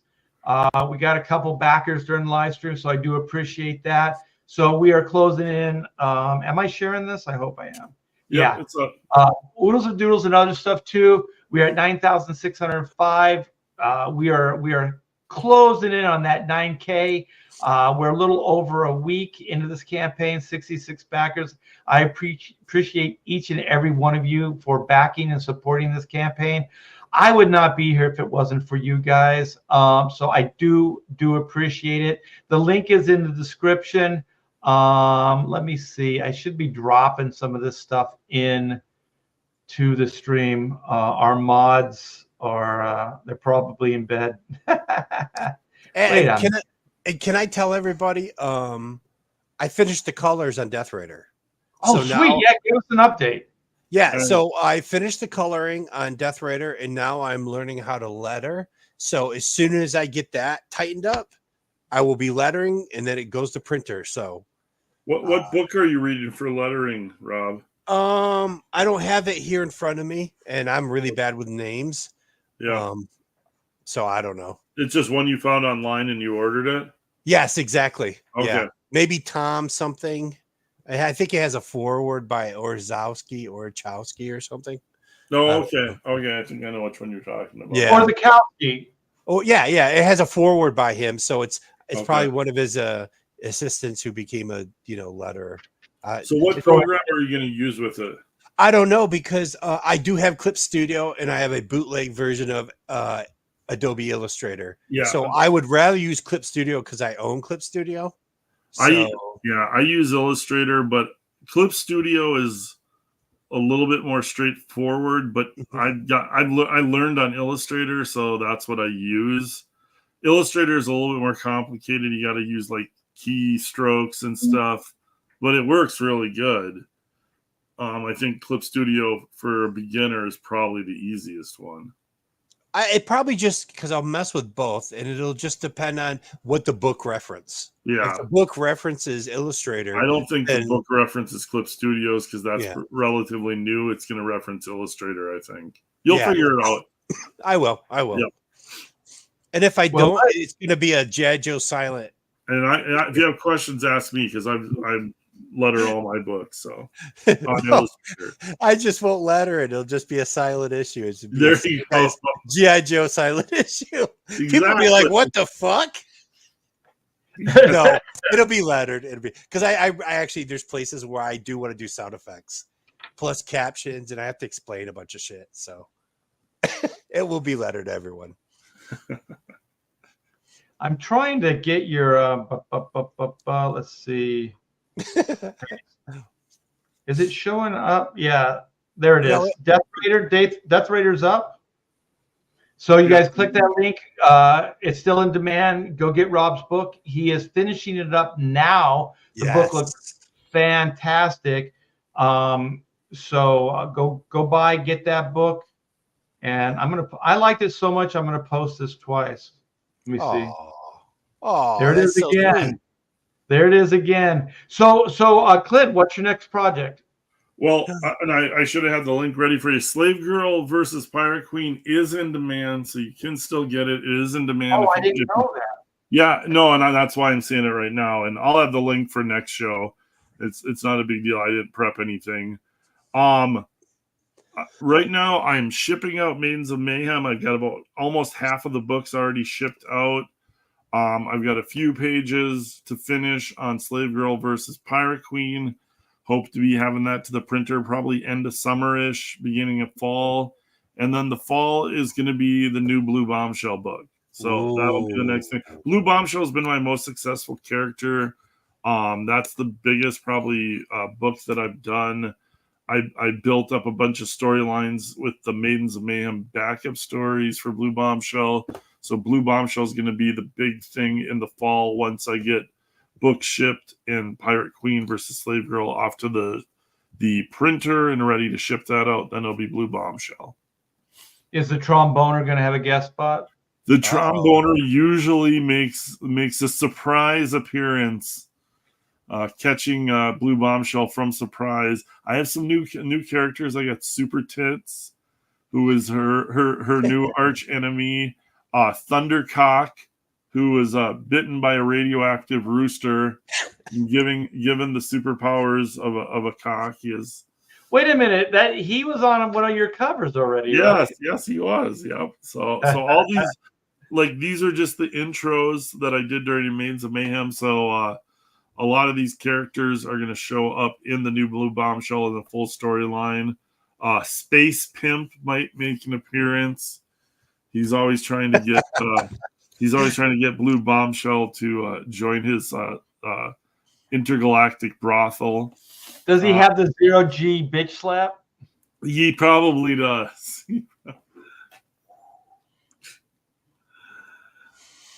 See, I wrote Size Big Vegas Adventure. I couldn't do any humor. I wrote it and I was like, how does Clint do this? This is just ass and tits, but serious fighting ninjas and shit in Vegas. I wrote it and I'm like, there's no jokes at all. It's all I just have people getting their clothes ripped off. Oh, I can find humor in anything. I like to throw a little comedy. Blue Bombshell, I describe it's a superhero sex comedy. It's American Pie for superheroes. Nice. The old American Pie movies. Mm-hmm. It's American Pie for superheroes. So that's what. I guess you know what? If you think of like the Austin Powers, like most of those like very Austin Powers jokes. You know, like boob jokes and stuff like that. Yeah. So she's a man, baby. Yeah, like all that stuff. I mean, there's still like that stuff's universal. Oh, and yeah. Like people can go, oh, that's lowbrow or whatever. It's universal, man. It's like slapstick or like dad jokes. Like that stuff is always going to be. I like my brows to scrape off the ground, so. I get super serious. I get super serious when I'm doing comic book stuff. Oh, I can't. No, even when I can't. I tried. I was like, I can't get too seriously. Like I start writing like drama, and I'm just like, this is starting to bore me. So like I have to throw a joke or something fun into the mix because I also think like good like most of the action adventure that I like always has like some kind of humor in it. Oh yeah. The best stuff is like when it comes out of the character or the situation. You know, the worst is when it's telegraphed like it is a joke. Like here's the setup, here's the punch, here's the punchline. Mm-hmm. Yeah, that stuff is just doesn't quite work. But situational stuff or out of character always works, man. Always works. And also, I think humor helps keep things moving quickly. Yeah, drama has to resolve itself in a different way. But humor, it's almost like you can not forgive it, but you can kind of go with it more. Like you don't need as much explanation. It's kind of like things you can get away with in a cartoon that you can't in a live action. Because for some reason, cartoons can get away with like some serious like physics issues and all kinds of stuff, you know. But it doesn't seem weird or strange. So I think like all genres have their own kind of pluses and minuses. Yeah, definitely. Yeah. All right, you guys. Well, thanks for hanging once again, Randy. All you guys have stayed, you know, Apex Comics, you know, SDA, Marcus Killigrew. I do appreciate it. I know there's a lot of competition, but you guys have hung with us. It's good to be, you know, hanging out with you guys, and it's good that no more storms. So I still got a yard that still needs to be cleaned up, but I got the pool pretty much under control. So in this heat, it was a priority, so you can go jump and try to cool down. But thanks again, and go back, you know, Oodles and Doodles and other stuff too. It's my new art book. It's 1 week, a little over a week into this. Death Raiders in demand, and your book, Pirate Queen versus Slave Girl, in demand on Indiegogo. Still in demand. Okay. Yeah, if you're looking for it, go on my Twitter, and you can find the links in my timeline. It's shadow banned on Indiegogo, so you can't find it by searching. You know, I fought with myself to put your link in the description, but I thought that you had. Yeah, no worries, because I didn't tell you. Next, I'll make sure you have it next week, next show. So. All right, brother, and these are good guys, so go back their books. We'll see you next week on another Pontificators. Take care. Woo! How do you?